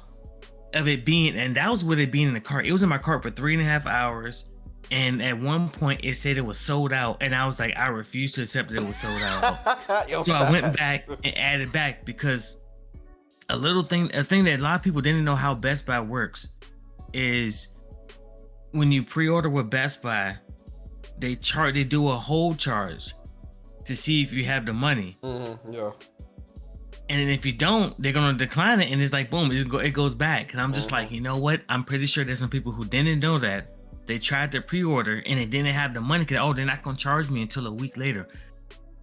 And then they didn't have the money, so they put it back, and I was able to snag one of those ones because they don't do the official charge until like a week out. So I'm like, you know what? I'm gonna get me one, and I refuse to like give up on it. Yeah. 3.5 hours, I was able to get it, and I literally got home from my deployment 3 or 4 days after it came out, because literally it was at my house. And I was like literally traveling on my way back, and I had my buddy go, I was tracking. I was like, yo, it's being delivered today. And I was like, it just got delivered. He lived like 5 minutes from the house. He hurried and went over there, got it, just set it in the house for me and all that kind of stuff. So literally because I had to do 2 weeks of quarantine for, the whole COVID thing, just in case. And then I had my 2 weeks of R&R. So I had like, I got a whole month just to listen to my PS5. So, but other than that, like, ever since like I got it, because I mean I got the Xbox Series X as well. I finally opened it. What, this week? I opened it when Flight Simulator came out, just to see how it ran on there, because I played Flight Simulator. I mean, and people, I have the yoke. I have the yoke. I have a honeycomb yoke and a throttle control on a PC. So I mean, I play on my PC still. I try to play on the Xbox. It's terrible. I can't. Well, it's the controls, because because you're playing on controller. You can't play that type of game on there. Because I mean, I got a yoke. I got all the controls and everything for it. And I'm used to playing like that. But I barely even cut it on. But it's like, so far, like, and people talking about, I even got I got Game Pass Ultimate. Like, I got it.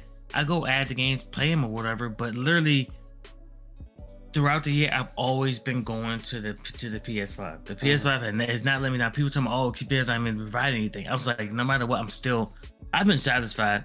I mean, games been coming out. Could have been better? Yes. I mean, it's not perfect. Have you played Forza? I played Forza. I played the previous Forza. I like Forza. I was on the fence if I was going to buy it. I didn't buy it. I waited till it came out on, Game Pass, see how it is. It's not bad to me. It's like, I didn't see any difference between Forza Horizon 5 and the previous Forza Horizon. I didn't really see anything, even though there are some individuals who are saying that Forza Horizon 5 is doing something innovative, which I don't know what was innovative about Forza Horizon 5 between Forza Horizon 4. But I mean, it's okay. I play for like 30 minutes, and then I'm cutting back my PlayStation back on. It's like, I don't know. I've been satisfied with the whole thing of being on the PlayStation.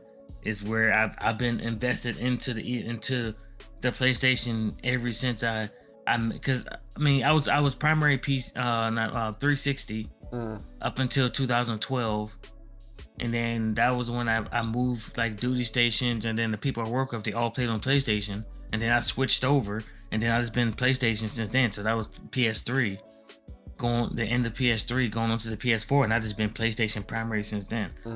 And it's just in terms of like the PS5, like when you got that, what was going through your mind at the time, like when you got home from deployment and you saw the PS5 and you booted it up and all that?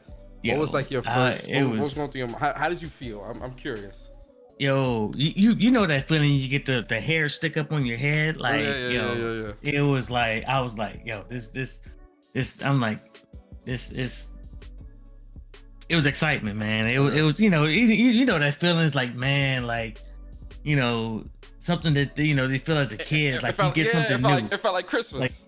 Like, yo, I was like, yo, I'm like, yo, I'm like, man, it felt like, man, I ain't feel this for in a long time. It was, and I enjoyed it. Like, they've been, I've been satisfied with everything that PlayStation has provided. Like, like I said earlier, like it could be better. Like, I mean, it's not perfect, but I think a lot of it is like, I'm pretty sure it could have been better if the old T virus didn't go and jack up everything. Yeah. Things would have been. I'm thinking things would have been a whole lot better as far as for the launch. Them actually having events that people can go to get their hands on it, man. I definitely think that when it comes to like the sales, because right now PlayStation 5 is at like maybe like 15 or so million. I might be wrong on that number. Somebody correct me in the chat.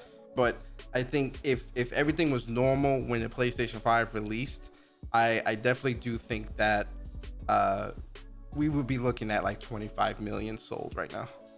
Yeah. Honestly, I do think we would be crossing or close to that 30 million mark within this first year, especially if GT and God of War and all that didn't get delayed. Oh, we would definitely be staring at 30 million consoles sold within this first year, 100%. Oh yeah, because I'm wondering, like, I mean, because just imagine if those would have came out this holiday season, like literally it's like the first year, like that would have been because that launch.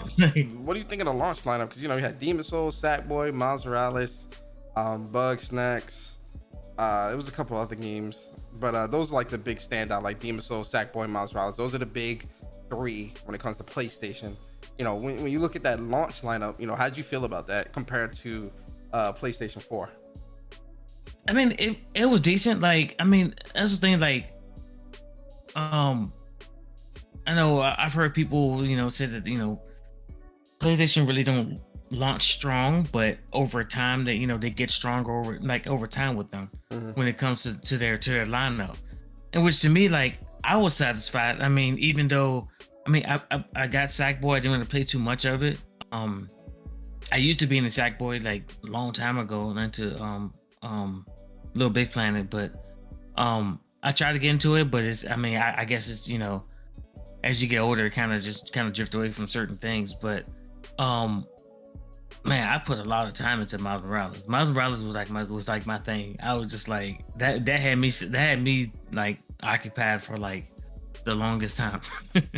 So to me, like, I think it was like the lineup was decent because you seem like they had variety, because you had your people who like who like Demon Souls or whatever, like people who like those games, people who like Sackboy, people who like Miles Morales. Like, to me, they had like a little bit of variety to get people who like something. Like, they had at least one game that that you like no matter what, for at least for majority of the people who was buying day one.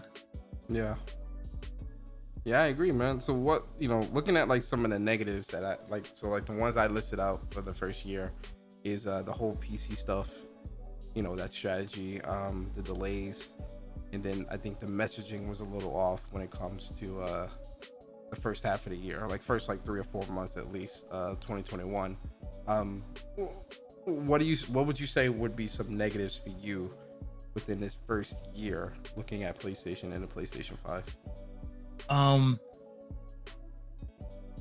think for me, like, I guess for me it wasn't really a negative for me, but I guess for your everyday people, when it came along with the storage for the SSD, where you're somebody's grandma or something, like little Timmy wants to go and get a new one and tell his grandma, say, hey, I wanted to upgrade the storage, and she not gonna know what to get, and she get the wrong one, and that thing melts inside of his PlayStation 5. I think they could have had it. I don't know if they probably, I don't know what was the I don't know behind the scenes as far as for having it available at launch, and to be more to dumb it down for people to know what to get and what, because some people was out there just buying the cheapest thing, or to he's make it a little bit more consumer friendly as far as for the storage. and at least having it, a little bit closer towards launch of actually where you can upgrade your storage. I didn't have any issues with it because once I played and I beat the game, and then whatever, I was kind of like I moved it on or I got rid of it. But I didn't really have any issues with the storage. I thought how they handled the storage was pretty good though, because they had told us last year that that they would give us news about storage options and which would be the best to buy this year in the summer. So I feel like how that was handled was pretty good. But I get what you mean though. But I feel like when it comes to consumers, you do need to do your own. I feel like all consumers, regardless of age, need to do their own research, regardless of what a company is telling you. You should still do your own research. But also with manufacturers and companies, especially when PlayStation made these readily available. Remember how a lot of storage manufacturers were saying, hey, look, based off what PlayStation is saying, our drive works and this has been tested and this is that and this, so I think manufacturers understand that when it comes to consumers and making things as easily as possible, because the easier something is to do, the more likely someone is to support or buy or whatever the case may be. I think manufacturers understand that and know how to maneuver. You get what I mean? Yeah. So I think that's the only thing with me, really. I think that's the only thing with, so what score would you give it for the first year? What score?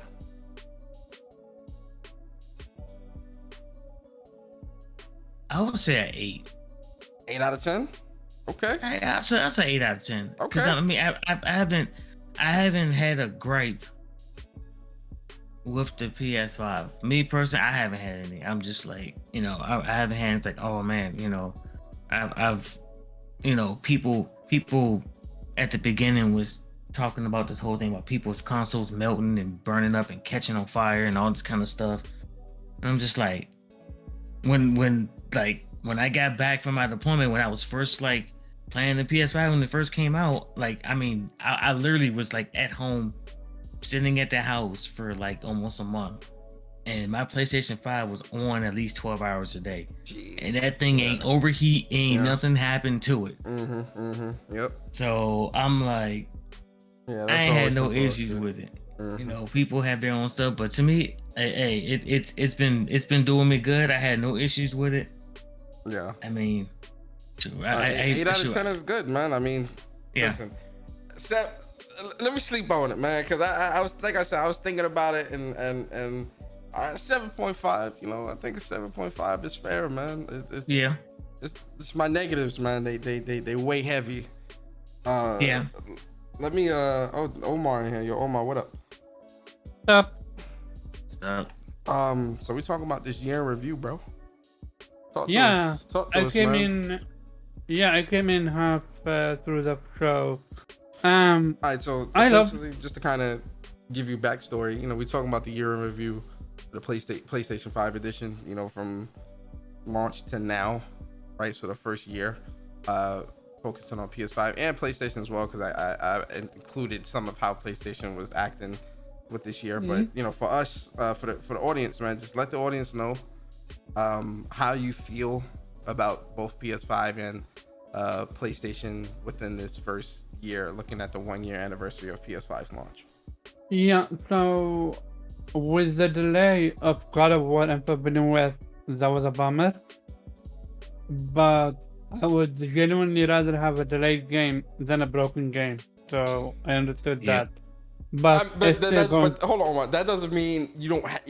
That doesn't mean you're not allowed to still be like angry or disappointed. Yeah, exactly. I'm just saying, because a lot of people will say that and kind of shun people that are still like disappointed or mad that the game got delayed. I'm definitely mad that God of War and Horizon and all that got delayed, but I understand, right? And I'm not going to be harassing the devs on some bullshit. I just want to put that out there. Go ahead. But still, it's going to be a negative. Like, we gotta call it anything and spade it spade. Yep. Basically. PlayStation going to PC, like, we already seen that unpacked yet. We already seen the consequences for it in Japan already. How people now building a PC instead of actually buying a PlayStation just because of what they're doing. So hey, you reap what you sow in a way. Other than that, I love Returnal. That's next gen for me. I love Ratchet and Clank. Again, my gripe with it are Rivet and Ratchet playing the same and some returning weapons. Other than that, I truly find it Pixar game when it comes to quality. Like, this is essential what PlayStation should focus on. DualSense. You already know my take on DualSense. Oh yeah, DualSense on the tummy. We know, Omar. we know about the DualSense on the tummy, bro. We know. Hey, listen, I ain't mad at you, bro. You got get it how you live, man. Go ahead, do your thing. Oh my god, I hate you.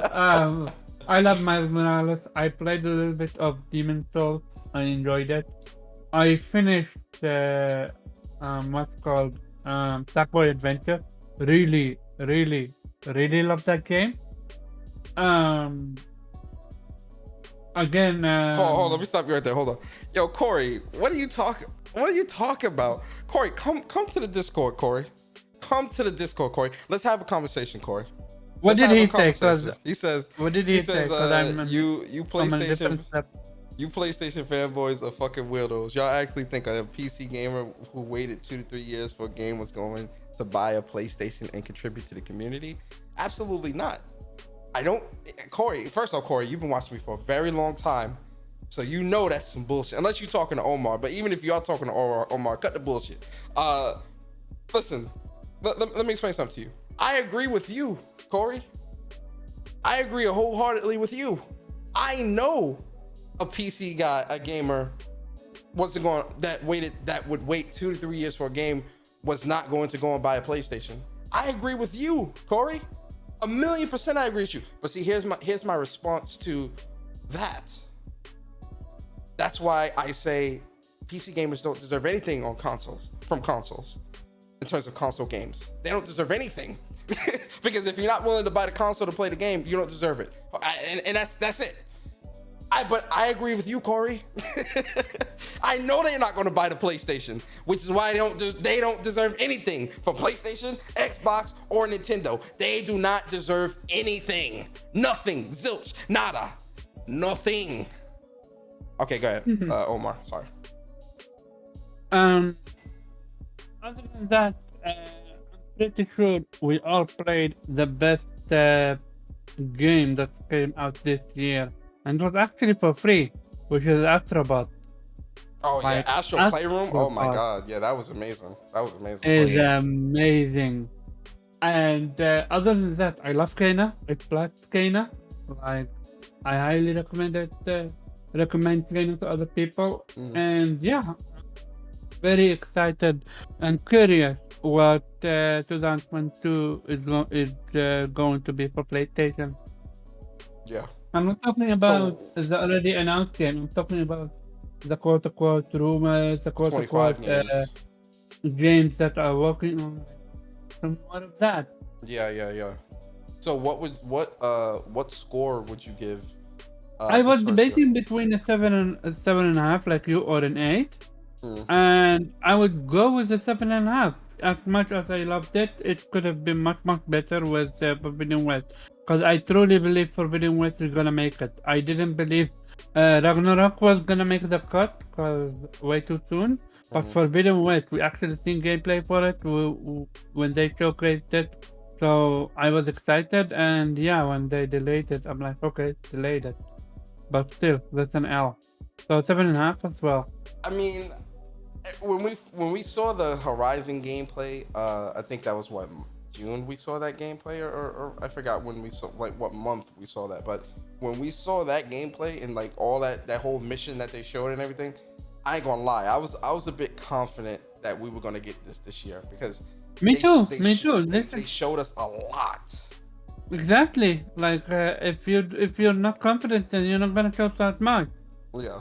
Yeah, no, they showed us a lot. So I'm sitting there and I'm like, wow, like I think we'll get this year. But then here's where my doubts started to set in. After they showed us the gameplay, they didn't give us no date. I'm like, okay, hold up, because when you look back to Ghost of Tsushima and Last of Us Part 2, when they showed those off, they gave us a date. Like after the fact. And then when they did that interview, when they were doing the interviews, and like in the interviews, people were asking when are we gonna get this, and it was like, yeah, we're really pushing hard for this year, but we'll see. I'm like, oh nah, y'all not releasing this year. Yeah, I think this is not releasing this year. After that interview, it was over for me. I'm like, yeah, no, it's gonna be delayed. Yeah, this is definitely not coming out this year. And the fact that we hadn't heard anything about God of War until the September showcase, I already knew God of War wasn't dropping this year. What surprised me was actually Gran Turismo 7. I didn't think GT. I was confident that GT would have released this year, just because, Polyphony is really efficient, man. Like they showed us a good chunk, and I didn't really think we would get that delay. And honestly, I was surprised that they were talking about that was going to be cross-gen. I'm like, what? Like, yeah, what? And shout out to Barry, because this is something that Barry always says. This is the reason for a lot of these delays, that cross-gen shit, man. Getting the game to be fully optimized on that old ass PS4. Because if you remember, Maxine, it says that with the PlayStation 5, with the SSD, it's going to be able to, not the SSD, the I/O, is going to be able to push out a game faster, because the work is going to be easier for developers. Yep, I agree.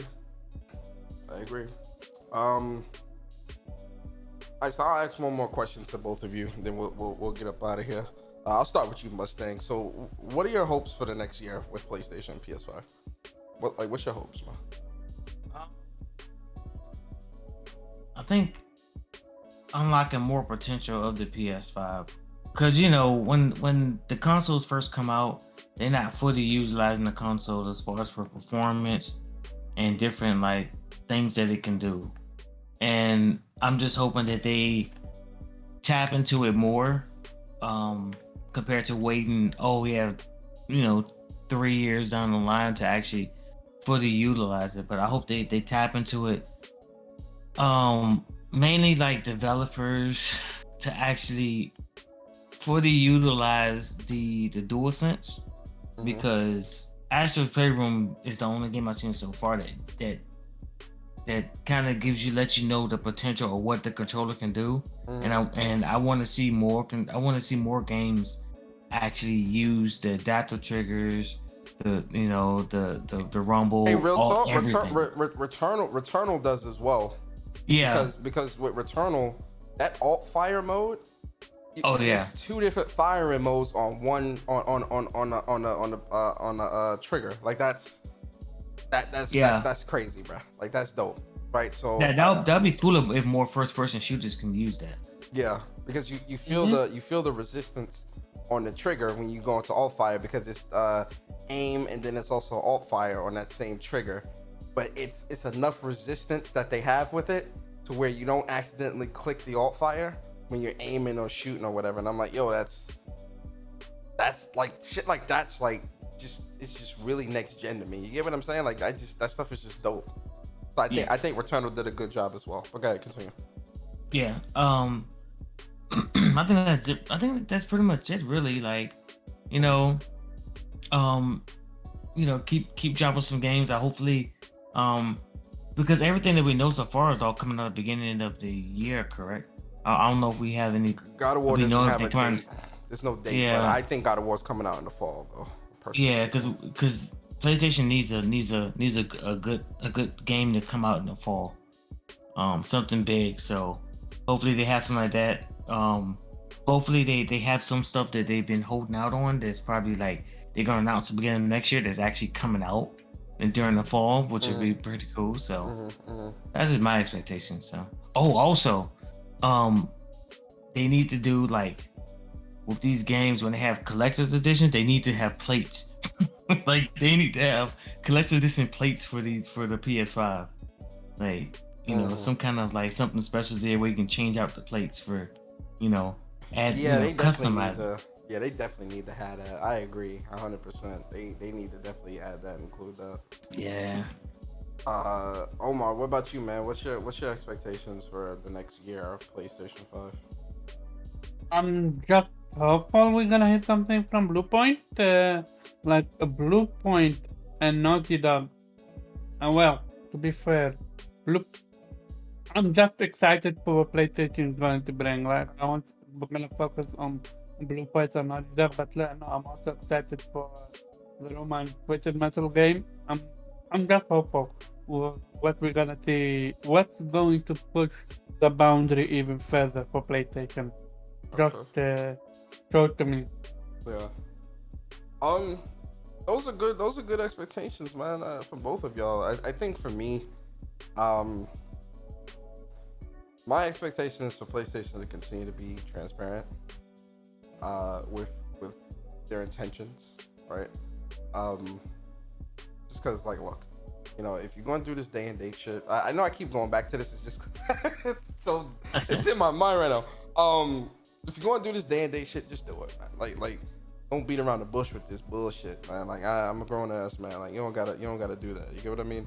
I think gaming wise though, you know, God of War, Horizon, GT, those are three big games that I'm really excited about. I just think with PlayStation and how PlayStation 5 is, I expect it to still be hard to get. It's gonna be very tough to get, and I do think we'll have some surprise announcements next year for the future, right? Like, you know, we'll definitely get some showcases, you know, some more Final Fantasy 16 news, and hopefully a release date. Hopefully that release date's in 2022. You know, and a lot of that stuff, right? I definitely am expecting for PlayStation to wow me as a gamer, because they've been doing that all of last generation on the PS4, and they have done it so far within this first year on PS5. So I expect that to continue going into 2022 and even 2023, 2024, because of, you know, what we know that's coming out from Insomniac with Wolverine and Spider-Man. I'm expected to be wowed. So we'll see what happens, man. You know, I'm excited either way. It's games. You know, you got to be excited. Corey said, "Hey, Persona, real talk. Take that fanboy hat off for a second. What about Sony's current strategy says that they plan on doing day and date on P? Corey, will you come into the Discord, Corey? Come into the Discord, brother. You probably with the family, you know, eating some oxtails or some shit. I hear you. 10 minutes of your time, brother. 10 minutes of your time. Come through, brother. 10 minutes.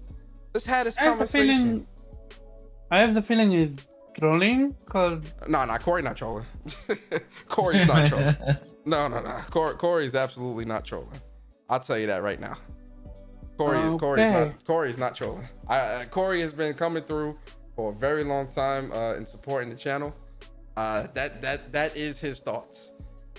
They some stupid ass thoughts, but they are his thoughts. Hey, Corey, what up, bro? Come on, unmute that mic. Don't act like you don't know how to work the mic, and oh yeah, my mic don't work, and oh yeah, I don't know what's going on. Corey, what's up? What up, though?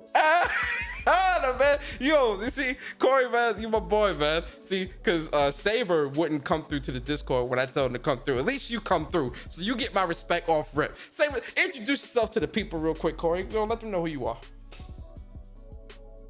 What up, though? It's your boy, Corey. Everybody know me in the chat. I'm always talking that good shit.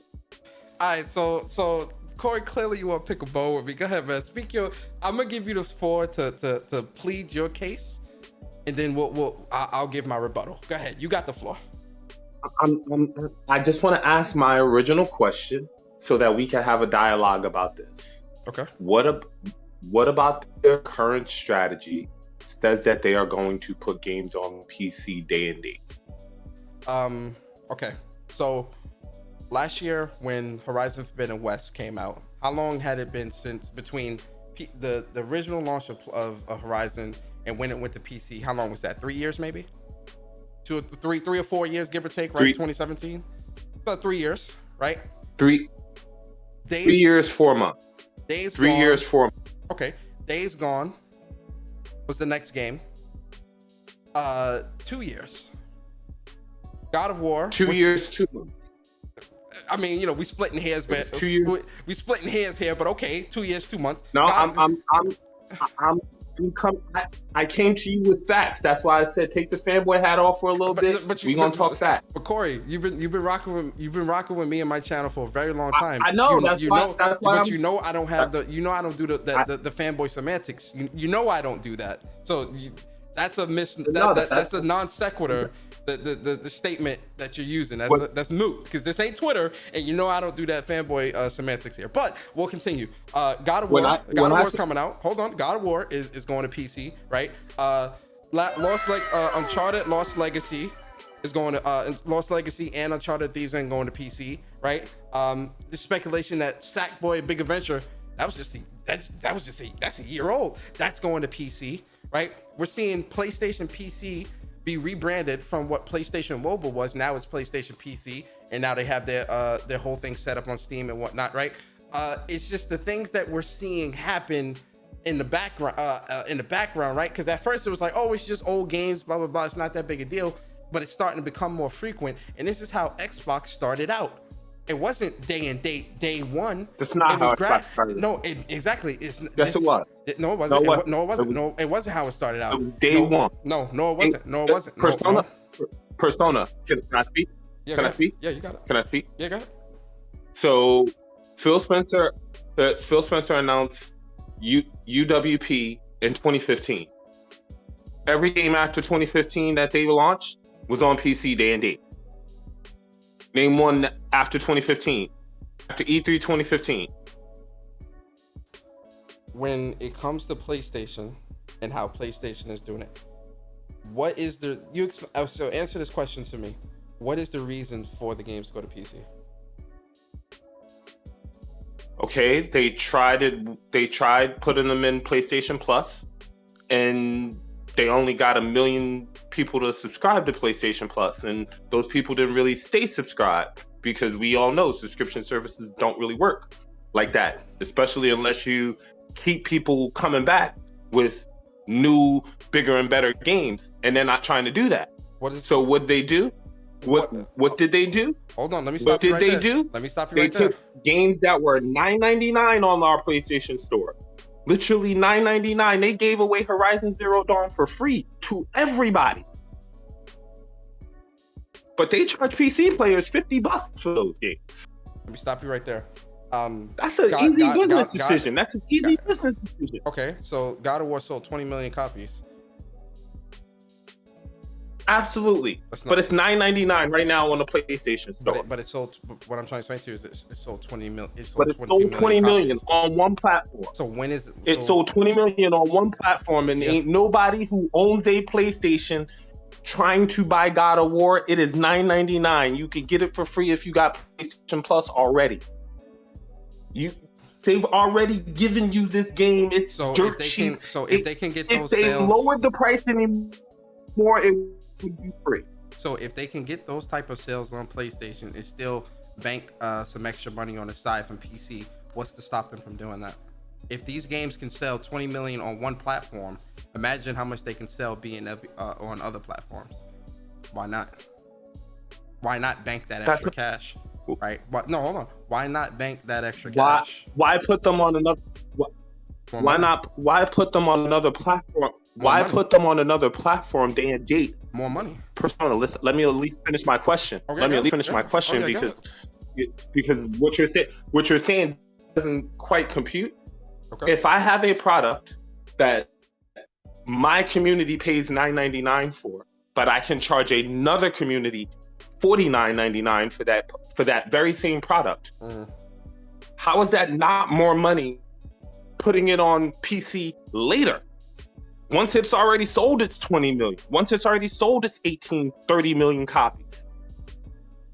What about their current strategy right now from a business perspective says I would make more money putting this product that I'm selling to my current audience for $70 on PC for $50? That sounds like you're losing money.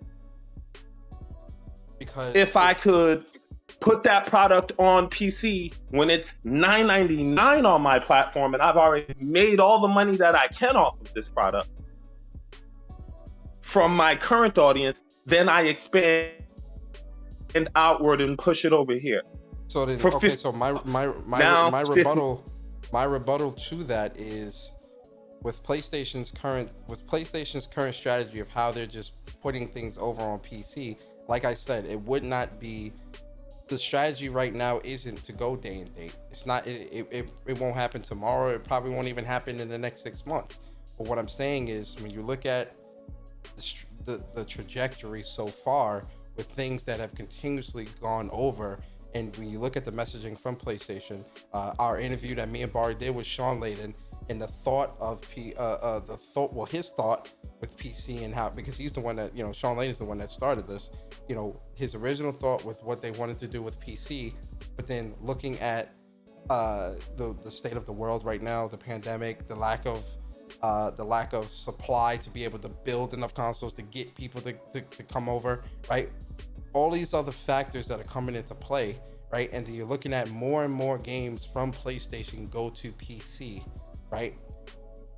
Again, if I were a betting man, looking at all the evidence that we have in front of us right now, I'm not saying that the day and date is going to happen tomorrow. What I'm saying is, based upon what they've been doing, and if it continues to grow and get better, why wouldn't they do that? Because why continue to do something that isn't going to sell? Why do it at all if it's a waste of resources and anything, if their intentions weren't to go day and date? Because originally they said this was just a test for what? What are you testing? A test to see what type of demand is on PC for PlayStation games. Yes or no? Yes or no? Persona? Yeah, Corey can't get Okay, yes. I would like to answer. Yes, I would like to answer. But the answer I'm looking for. I'm going to answer. No, but the answer I'm looking for is a yes or no. I'm going to answer. Yes or no. Is it a yes or no? I'm going to give you an answer. I just want to. I need to know. Can I answer? Yes, you can answer, but the no. answer I'm looking. Hold on. My answer is no. I'm looking. No, how? Explain. The answer you're looking for is yes. Yes, because that is the right answer. But you said no, so I want you to explain how it's no. No, here's the test. Here's the test. The test is, let's see how many people on PC are willing to pay a over 300% markup on a game that they could buy on our console for dirt cheap. That's the test. And 1 million people bought Horizon Zero Dawn the very first day it came out. That's a success. They talked about 250% profit margin on Horizon Zero Dawn. Okay, so if how do you get that? How do you get to that number? But see, here's my thing, and this is why I say you have to think about this from a perspective of a company that's trying to make as much money as possible. If 1 million people bought Horizon Zero Dawn, a 3-year-old game, how many people do you think would buy a launch game of the sequel? And I'm not, so obviously we know that's not happening with this, but I'm just speaking hypothetically. You don't think in PlayStation's mind they're thinking, oh wow, damn, we got 1.5 million people to buy this old ass 3-year-old game for $50 a pop? I wonder how many people we could get to buy Horizon Forbidden West if we only made them wait 6 months, right? And then they say, oh, well, they bought, now it's 4 million? Well, shit, I wonder how much we can wait, how much we can get to buy Horizon 3, obviously we're speaking hypothetically, if we released it day and date. Again, it's gradual. Business happens one thing about business, and listen, that's with all these companies, man. These companies are in the business of making money. First and foremost, they don't give a fuck about me. They don't give a fuck about you. As much as I love PlayStation and love what they, I get what you're saying, Persona. Hold on. But what you're doing is you're taking a leap in logic, and this is why I'm not taking a leap in logic. I'm looking at. That is a leap in logic. That is a huge leap in logic because from a business standpoint. No, hold on. If this is a leap in logic, from a business. No, hold on. If this is a leap in logic, then explain business analysts. Explain a business analyst, because what a business analyst does is they view the market, they view the business and how a company has moved, and they make determinations based off how they've moved in the past to how they're moving now to determine how they may move in the future. And if the past and the present do not match and the trajectory is different, their analysis is based upon how they think the future of a business is going to move based off the moves that they are making in the present. What I am doing is I am looking at PlayStation taking a step back, right? Taking the fanboy hat off, as you would say, and I'm looking at PlayStation as a whole, as a business. I'm looking at the business moves that they have made in the past, and I'm looking at what Sean Layden, Jim Ryan, executives, and everyone. I'm looking at all of what they said and the moves that they have been making through PlayStation 4 to PlayStation 5, and I'm looking at PlayStation 5 and looking at what Jim Ryan and PlayStation are doing now and making a determination of what I think they're going to do in the future. Because again, you have to look at the messaging and the interviews and what Jim Ryan has said. This is a test, whole slate. You look at their financial. Hold on. You look at their financial reports and you see, a number of PlayStation games slated to be going on PC. More tests, quote unquote, whatever. Not having any adverse reaction or whatever the case may be. Again, a test for what? I understand that you're saying it's a test to see, what that type of deal or market is or whatever the case. I hear you, but what I'm telling you, Corey, is that when we're looking at the business of PlayStation in its present day and form, what they are trying to do now, I think, is they are trying to move towards that day and date strategy, right? I don't think it's going to happen again, 6 months, but again, they keep putting games out there. Yeah, go ahead, you got it. Okay, so one of the key factors for all of gaming is longevity. It's not about necessarily having a game that does 30 million in the first month and falls off like a rock at the end of the clip, and nobody ever buys your game again. If you can continually keep people buying and purchasing your game, not only can you continually keep people buying and purchasing your game, if you can keep them buying and purchasing your game at a premium price, that produces much more revenue than getting a couple extra million people to buy it at launch, when 6 months from now that game is dead. There's nobody else playing it, or there's nobody else buying it now because everybody who was going to buy it has already bought it. But what does that do? I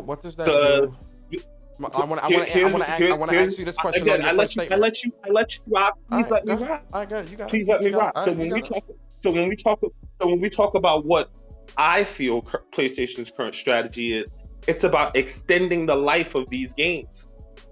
A game lives its life cycle on PlayStation.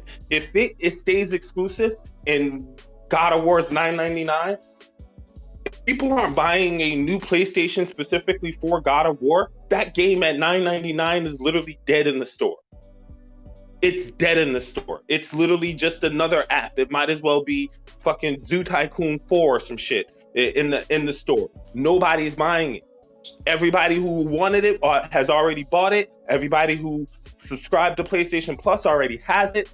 Who's buying that game on your platform now? Okay, so so hold on. So I want to reply to that. Give that game a new life. To give that game a new life, they put the game on another platform, and the test is to see how many people will have an appetite to buy a game that has already been out, already lived its life cycle on another platform, and are still willing to buy it. Not only willing to buy it, but buy it at a premium price. Okay, so let me ask you this question. GTA Hold on. Let me ask you this get question. away with selling millions of copies an entire generation later, that is how you do that. That's how you get to 100 and something million copies sold. It is okay. This one platform had it, and then they put it on PC, and then PC had it, and then they brought it back to console, and they upgraded it a little bit, and now the new and then the PS4 had it, and then they are gonna put it on the PS5, and the PS5 is gonna have it. They are going to continue to sell GT. Let me ask you this question until no more people want it. Okay, I want to ask you this question. Okay, so I'm going to use your logic. So let's say, okay, what you're saying is true. It's the game has outlived its life cycle on a PlayStation platform, and it goes to PC. What happens? Where does it go? Based on your logic, where does the game go when it's lived its life cycle on PC? Xbox? Does it go on Xbox next? Because by your logic, you're saying that the games will just continue to hop to other platforms to keep the console, the game alive, and keep getting more and more people to buy into that game. So by that logic, the next stop would be Xbox. Am I right or wrong? I need a yes or no from you. No long explanations. Am I right or wrong?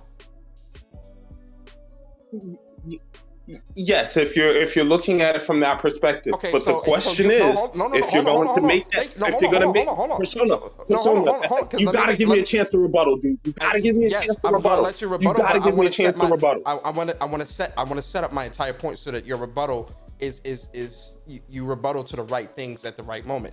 Okay, so if the answer is yes, the next place to go is PC. From PC is to Xbox. Are you expecting these games like God of War and whatnot to be on Xbox? Because if PlayStation, no. if why not? No. By your logic, the game's life cycle is already over on PC. So the next logical step in that process would be the next logical step in that process would be Xbox, because that's the next platform. And then after Xbox, it would be Nintendo. You understand what I'm saying? But we know that that's not going to happen. No. Yeah, exactly. We know that that's not going to happen. So here's why I don't think it's going to happen. Here's why I don't think it's going to happen. Hold on, Corin. Let me stop you. So what you're saying is, it's wrong to only keep the game on PlayStation platforms and let it live and overstay its life cycle. But it's not okay. But it's okay for it to go to PC and live and overlive its life cycle and just die, because it's not like it's gonna breathe new life on PC for maybe a year or so and then die just like it does on PlayStation by your logic. So then what's the point? Here's my rebuttal. That's your logic. Here's my rebuttal. Go ahead, rebuttal. Go ahead. Here's my rebuttal. Using my same logic, are Xbox dudes gonna buy a 8-year-old game on Xbox? For $50 premium price? Are PC dudes gonna buy a 4-year-old game on PC for $50? How do you know unless you test it? They're already doing it. You don't think people are lining up to buy Uncharted? It's a 4-year-old game. But how would you know unless you don't? How would you know that unless you test it? That's my point. That's the test. That's the test. But now that the data is. My response to that, my response to that is, are Xbox people going to do that? And my answer you wouldn't know unless you tested. You wouldn't know unless you tested. Agree. So once you gather, hold on. I'm not debating you wrong. I'm not saying you're wrong. No, I know, but I'm not saying you're wrong. No, I know you're not saying wrong. But what I'm saying is that your analysis or your rebuttal to, or your the way you're looking at this whole PC strategy, there's a lot of holes in your argument, because that's why I said that is the purpose of the test. Business is always happening when you're asleep, awake, or whatever. Business is also gradual. This is why I brought up This is why I brought up the example of a business analyst, because a business analyst's job is to make determinations of the future based upon past and present, how the business is being how the business is being conducted, both past and present. Which is why I said this whole test and no adverse reaction. That is the present. Looking at the business of console gaming, looking at Xbox, they don't like to buy games that are current. Why would they buy a 9-year-old, 8-year-old game? Why would they buy PC game? Why would they buy any game? But Persona, using your analogy, PC gamers don't mind paying premium price for an older game. They did it with Vanquish and Bayonetta. Remember that back in 2017? They released a PS3 version of the game. They put some 4K. They didn't even do much to the graphics. All they did was literally give an upres. And these people paid $40 for this game. If all these great games were coming out on PlayStation for all these generations, and PC gamers did not in droves go to PlayStation to buy a console to play these games, what is the next logical business step into penetrating that type of market with your product? Let me ask a question here. The thing is they are already penetrating the market.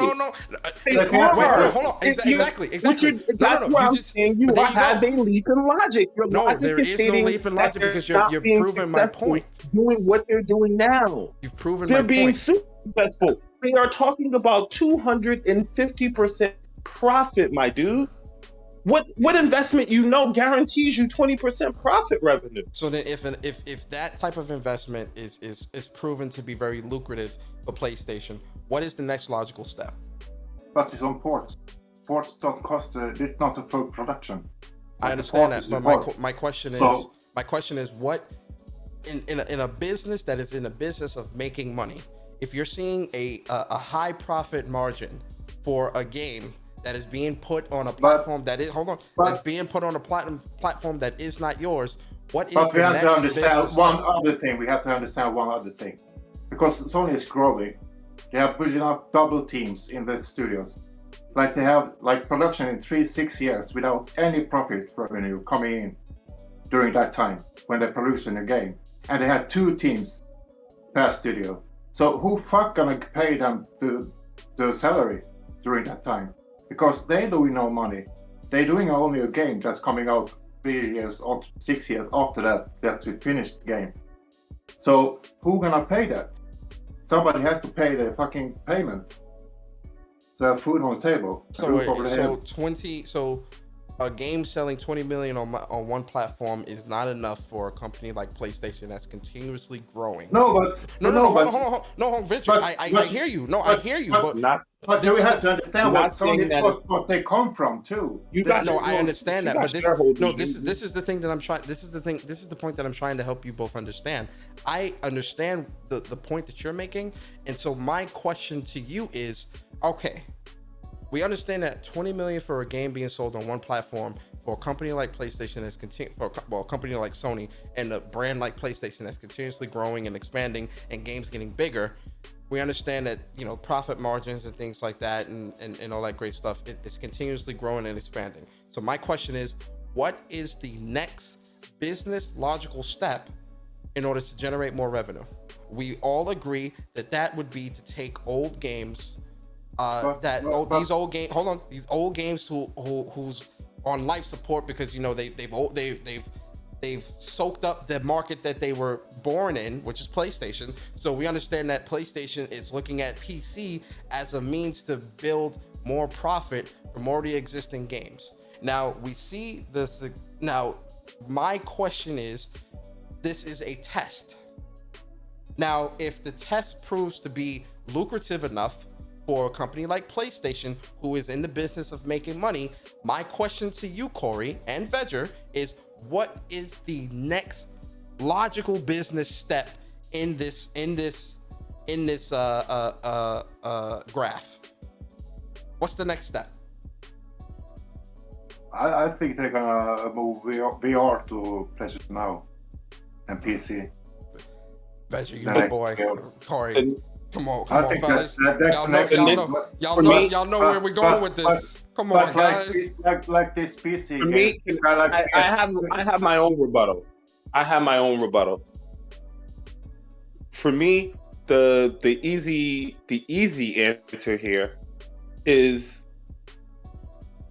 you start looking at, well,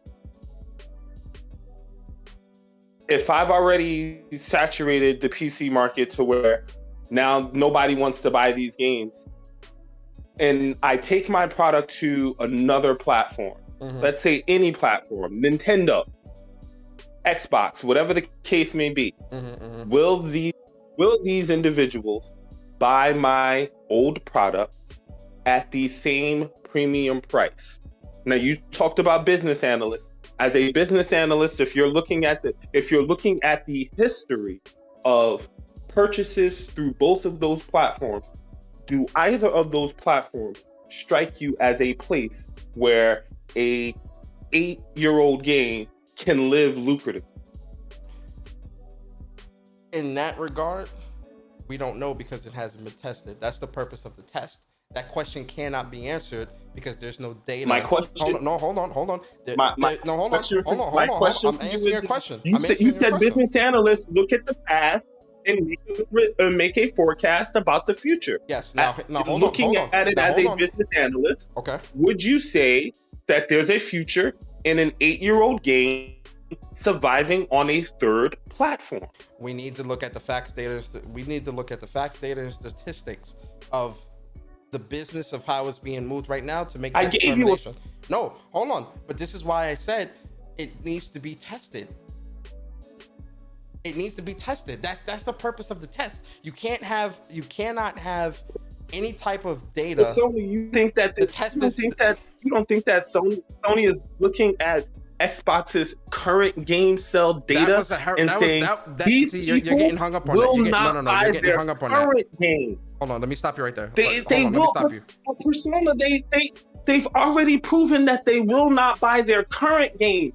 What makes you think that they're going to buy an 8-year-old game? You're making an argument for hold on. Let me stop you. Hold on. Listen. You're making an argument for a hypothetical that I use that serves no purpose to the actual argument. That argument that I used was in a rebuttal. Hold on. It's the same argument that you're making. You're saying no, it wasn't. I used that argument because I used that argument because that is what you use to say why it's okay for the game to go to PC, because the life cycle, it's lived this life cycle on PlayStation. So let it find success elsewhere. That they are a lucrative market for older content that was not originally on their platform. They have taken those types of games and made them theirs, and those games live a new successful life on that platform. Vanquish and Bayonetta are my examples. Okay. They were on the PS3 and the Xbox 360. They were almost 10 years old by the time that they first made it to PC. Mm-hmm. And they released at a premium price, and PC gamers went out and bought it. So much so that they actually re-released it on console almost 6 months later. Okay. Nobody was asking for Vanquish and Bayonetta to be put on PS4, but PC, because it was there, it sold. Gave that game a new life. Oh nah, man. It did, and again, I know. Listen, my point. PC. I know you don't like PC as a platform, but it did. You can't really debate the fact that it was a dead game. Nobody was buying Vanquish and Bayonetta. They put it on PC, and millions of people bought it. You're not understanding the point that I'm trying to make here. So the point of in general, the point is that with what PlayStation is doing now, right? This is a test to see what the next logical step would be business-wise. But so is the growth too. If they are already at the next logical step, the first step that they made was putting the game in PlayStation Now back in 2013, and nobody said anything. No, PS Now, because PS Now is that's their service. We're talking about a game that's actually it's their service, but it's on PC. No, it's through streaming. It's not the same thing. This game is actually being built. It is the same thing. It's on a different platform. You can play the game on a different platform. Do you need a console for PlayStation Now? But you don't It's need not a the same. console for It's not- PlayStation now. How is it not the same thing? Now Because we you're sounding fu- like you're- Xbox over because here. you're It's not the same thing. you're accessing a PlayStation virtually to play the games. You're not playing these games natively on a PC. What we're seeing with the games being ported to PC is you actually games itself is on Steam or Epic Store or wherever, and you're buying those games, and those games are being accessed. It's the same thing in IT, where if I need to access one of my servers, I can access it virtually. That does not mean that the server is here in my house. That means that I'm just accessing. That just means that I'm accessing a server virtually to do what I need to do. If the server was virtually here in my house, it's there. It's not the same thing. There's a flaw in that logic. There's a flaw in that logic when you access your server directly. You don't need to purchase your server to be able to access your server directly. But when you buy a console, you buy the console to gain access to the content on the console directly. Yes, and what you're doing with PS Now is you're buying access to a virtual PlayStation to play a game on that's only playable on a PlayStation device. That's what PS Now is. PS Now is you paying for virtual access to access, and we all know what hypervisor, VMware virtualization. We all know what that is. You're accessing a PlayStation that's locally somewhere virtually. So you're not playing that game on your PC. But you do not need the console. Okay, we're going in circles. You do not need Let's the agree console. to disagree. Let's agree to disagree because we're going to go in circles on that. Because we're going to go in circles on that. I get what you're saying, Persona, but you're saying that you need the console. You need the console. Now you're saying, okay, well, it's okay that they don't need the console because they're accessing the PlayStation Virtual. Okay, Corey. I'm confused. Okay. I'm confused, Okay, and again, I'm not trying to talk circles about you. I just want to try to understand. No, it's okay. It's okay. Listen, you got it now. And it's also let's agree to promotion. But also better promotional production to play on PC, like natively, because you can play 4K and bells and whistles and everything. Because if you're gonna play like God of War 2018, you don't wanna wait like 5-6 years to play Ragnarok. You wanna play that when it's coming out, and you're probably gonna buy a PS5 if you own a PC if you like the game. And that's a good promotion. It's enough that you get like 500,000 people to buy a PS5 because they play Ragnarok on PC. Or even say 10,000 people. They're gonna go to PS Store and buy other games. And these other games, third-party games, they're gonna generate money to Sony too. So why not promote PlayStation games on PC to get some people over from PC to PlayStation? Because they're gonna generate money to PlayStation, which goes back to the studios and goes back to the growth. And everything's going cycles and everything's going back. This money flow is going back to the studios. And here we are celebrating like Sony's growing and shit and all that's good. Yeah, this is good. But when games is going to PC, that's shit. But I don't fucking care. Yeah. If they're gonna announce tomorrow, okay, we're going day and date, I'm gonna fucking go to PC and I don't fucking care. I go to PC. Yeah. But I'm like not going to PC.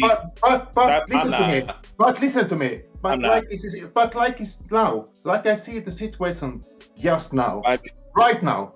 I can't. My PS5 destroys PC. PC. It eats PC for breakfast. Yeah, but I know, but I can't see it. My PS5 destroys PC. Let me get these. You find me a PC for $500 that does what the PlayStation 5 does, and I'll buy that shit tomorrow. Until then, my PlayStation 5 destroys PC. Let me get this. Destroys super chats. Let me get these super chats. Yo, Viper, man, appreciate you for the super chat, bro. He says the dates are getting closer and closer. Yes, they are. But no day and date though, Viper. No day and date. Viper again with the $5 super chat. He says, Getting "Who closer. says how long that?" Hold the on, hyperbole. hold on. Let me get these super chats. He says, Viper says, "Who says how long that life cycle is though? PlayStation day and date just gets them that money up front versus waiting." That's a fact. Listen, it's my money and I need it now. Well, I'm saying though. Viper again with another super chat. He says, "Why wait 6 months for the money that you're going to get anyway?" Viper, it's my money and I need it now. Listen, shout out to my boy Viper. Viper gets it. Listen, guys. Can I respond? Sure, you can respond. Can I just say something? Yeah, sure. Okay. So, Persona, you got investments, right? Yes, I do. Okay. I'm an investor myself too, so that's why I'm using this as an example. Okay. Great. If you got investments, you know, price goes up on your stock any day of the week. Why don't you sell right then and there? You make money. I do long-term and dividend investing, so my investments are different. But go ahead, continue. But no, that's the point though, Persona. When you in this for the long money, you're not looking at it from the perspective of I need my money now. Why? Because they're already getting their money now. But rule of if you already got enough money to do what you need to do, now you want to make money later. You keep that investment, you hold that investment in the tuck until you can use it when it can gain the most for you. Your analogy doesn't work because there's two forms of investing.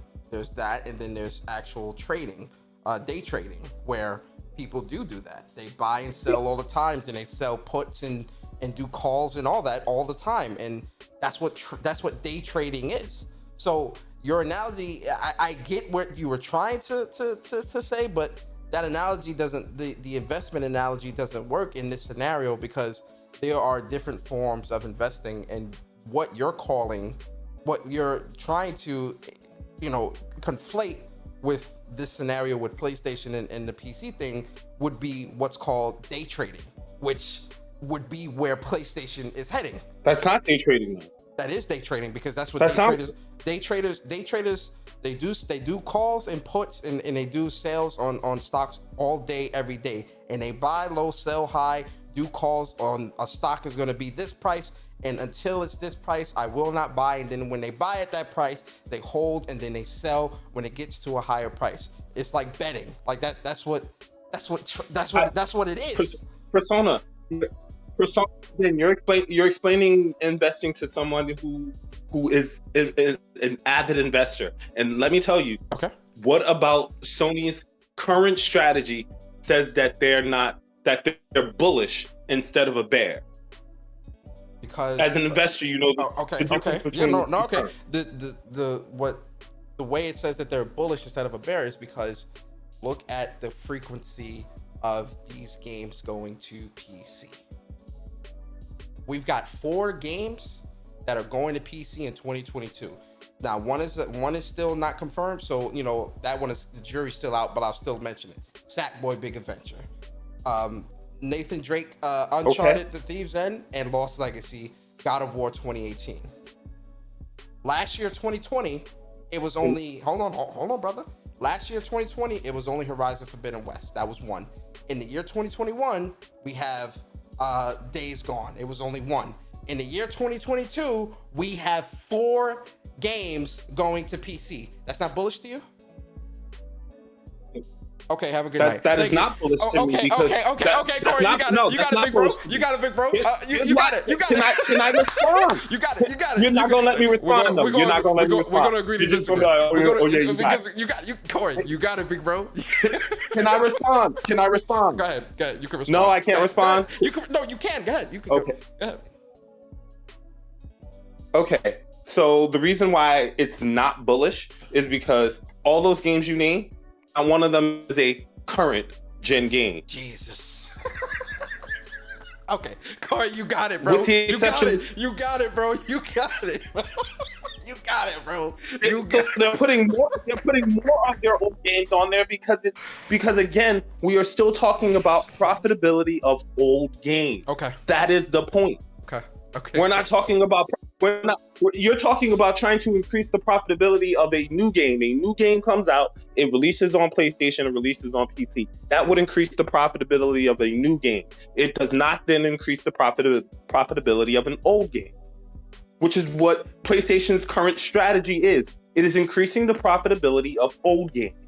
But is it That's not why I keep alarming asking that you, is doing what it? of their current strategy suggests a day and date in their in any future? Right now, nothing they are doing suggests to me that they are going to make a day and date jump, because right now everything that they are putting their eggs in that basket is, I have this old game that has outlived its sales on my platform, and now I am putting it on PC. Oh, this game did good, let me do 2. These 2 games do good, let me do 4. All right, you got Corey, you got it, bro. You got it, Corey. Why you would got you it. not? You got it. Okay, you got it, Corey. You got it, bro. You got it. Of course I got it. You I got it, know. bro. You got it. That's bro. why I joined. That's why I joined. Corey, look Oh how my you God. look. Corey, no, Persona, can I say something? Yeah, go ahead, man. Look how we went, and I'm not talking about you. I'm talking about us, shit, the consumers. We went from PlayStation would never put their games on PC. Now PlayStation would never put their game day and date. And when they do day and date, then what? Are you gonna come out and say, okay, I was wrong? Because I genuinely believe they're gonna put their First- game day and date. Omar, Why? What was said For there? one single reason. Omar, Yeah. Omar, I have one question for you, bro. One question. If was a split, would we all be high? Hey, yo, I'm done. Right? Yo, I mean, your because analogy, Corey, your analogies don't make sense. because your whole What are you point is talking based off of his whole point is based off of the fact that if PlayStation does day and date, my question has Corey, been, your what analogy makes does not make sense. where is what of their current strategy? What you guys are trying to do is you guys are trying to speculate based off of a current strategy of older games on We're PC. not. Wait. Where we're not in their speculating. current strategy does it say that are they even suggesting that they are putting current games on PC? 2 years ago, we wouldn't even have Yeah, we go. entertained the fucking idea for PlayStation to put their games on PC. Like again, this is where the mentality is now. But you also Alright, didn't guys, know about the growth. We didn't know about the growth either. Hey, yo, listen. We can have this conversation Oh, into the thanks, wee Alex. hours of the night. What bothers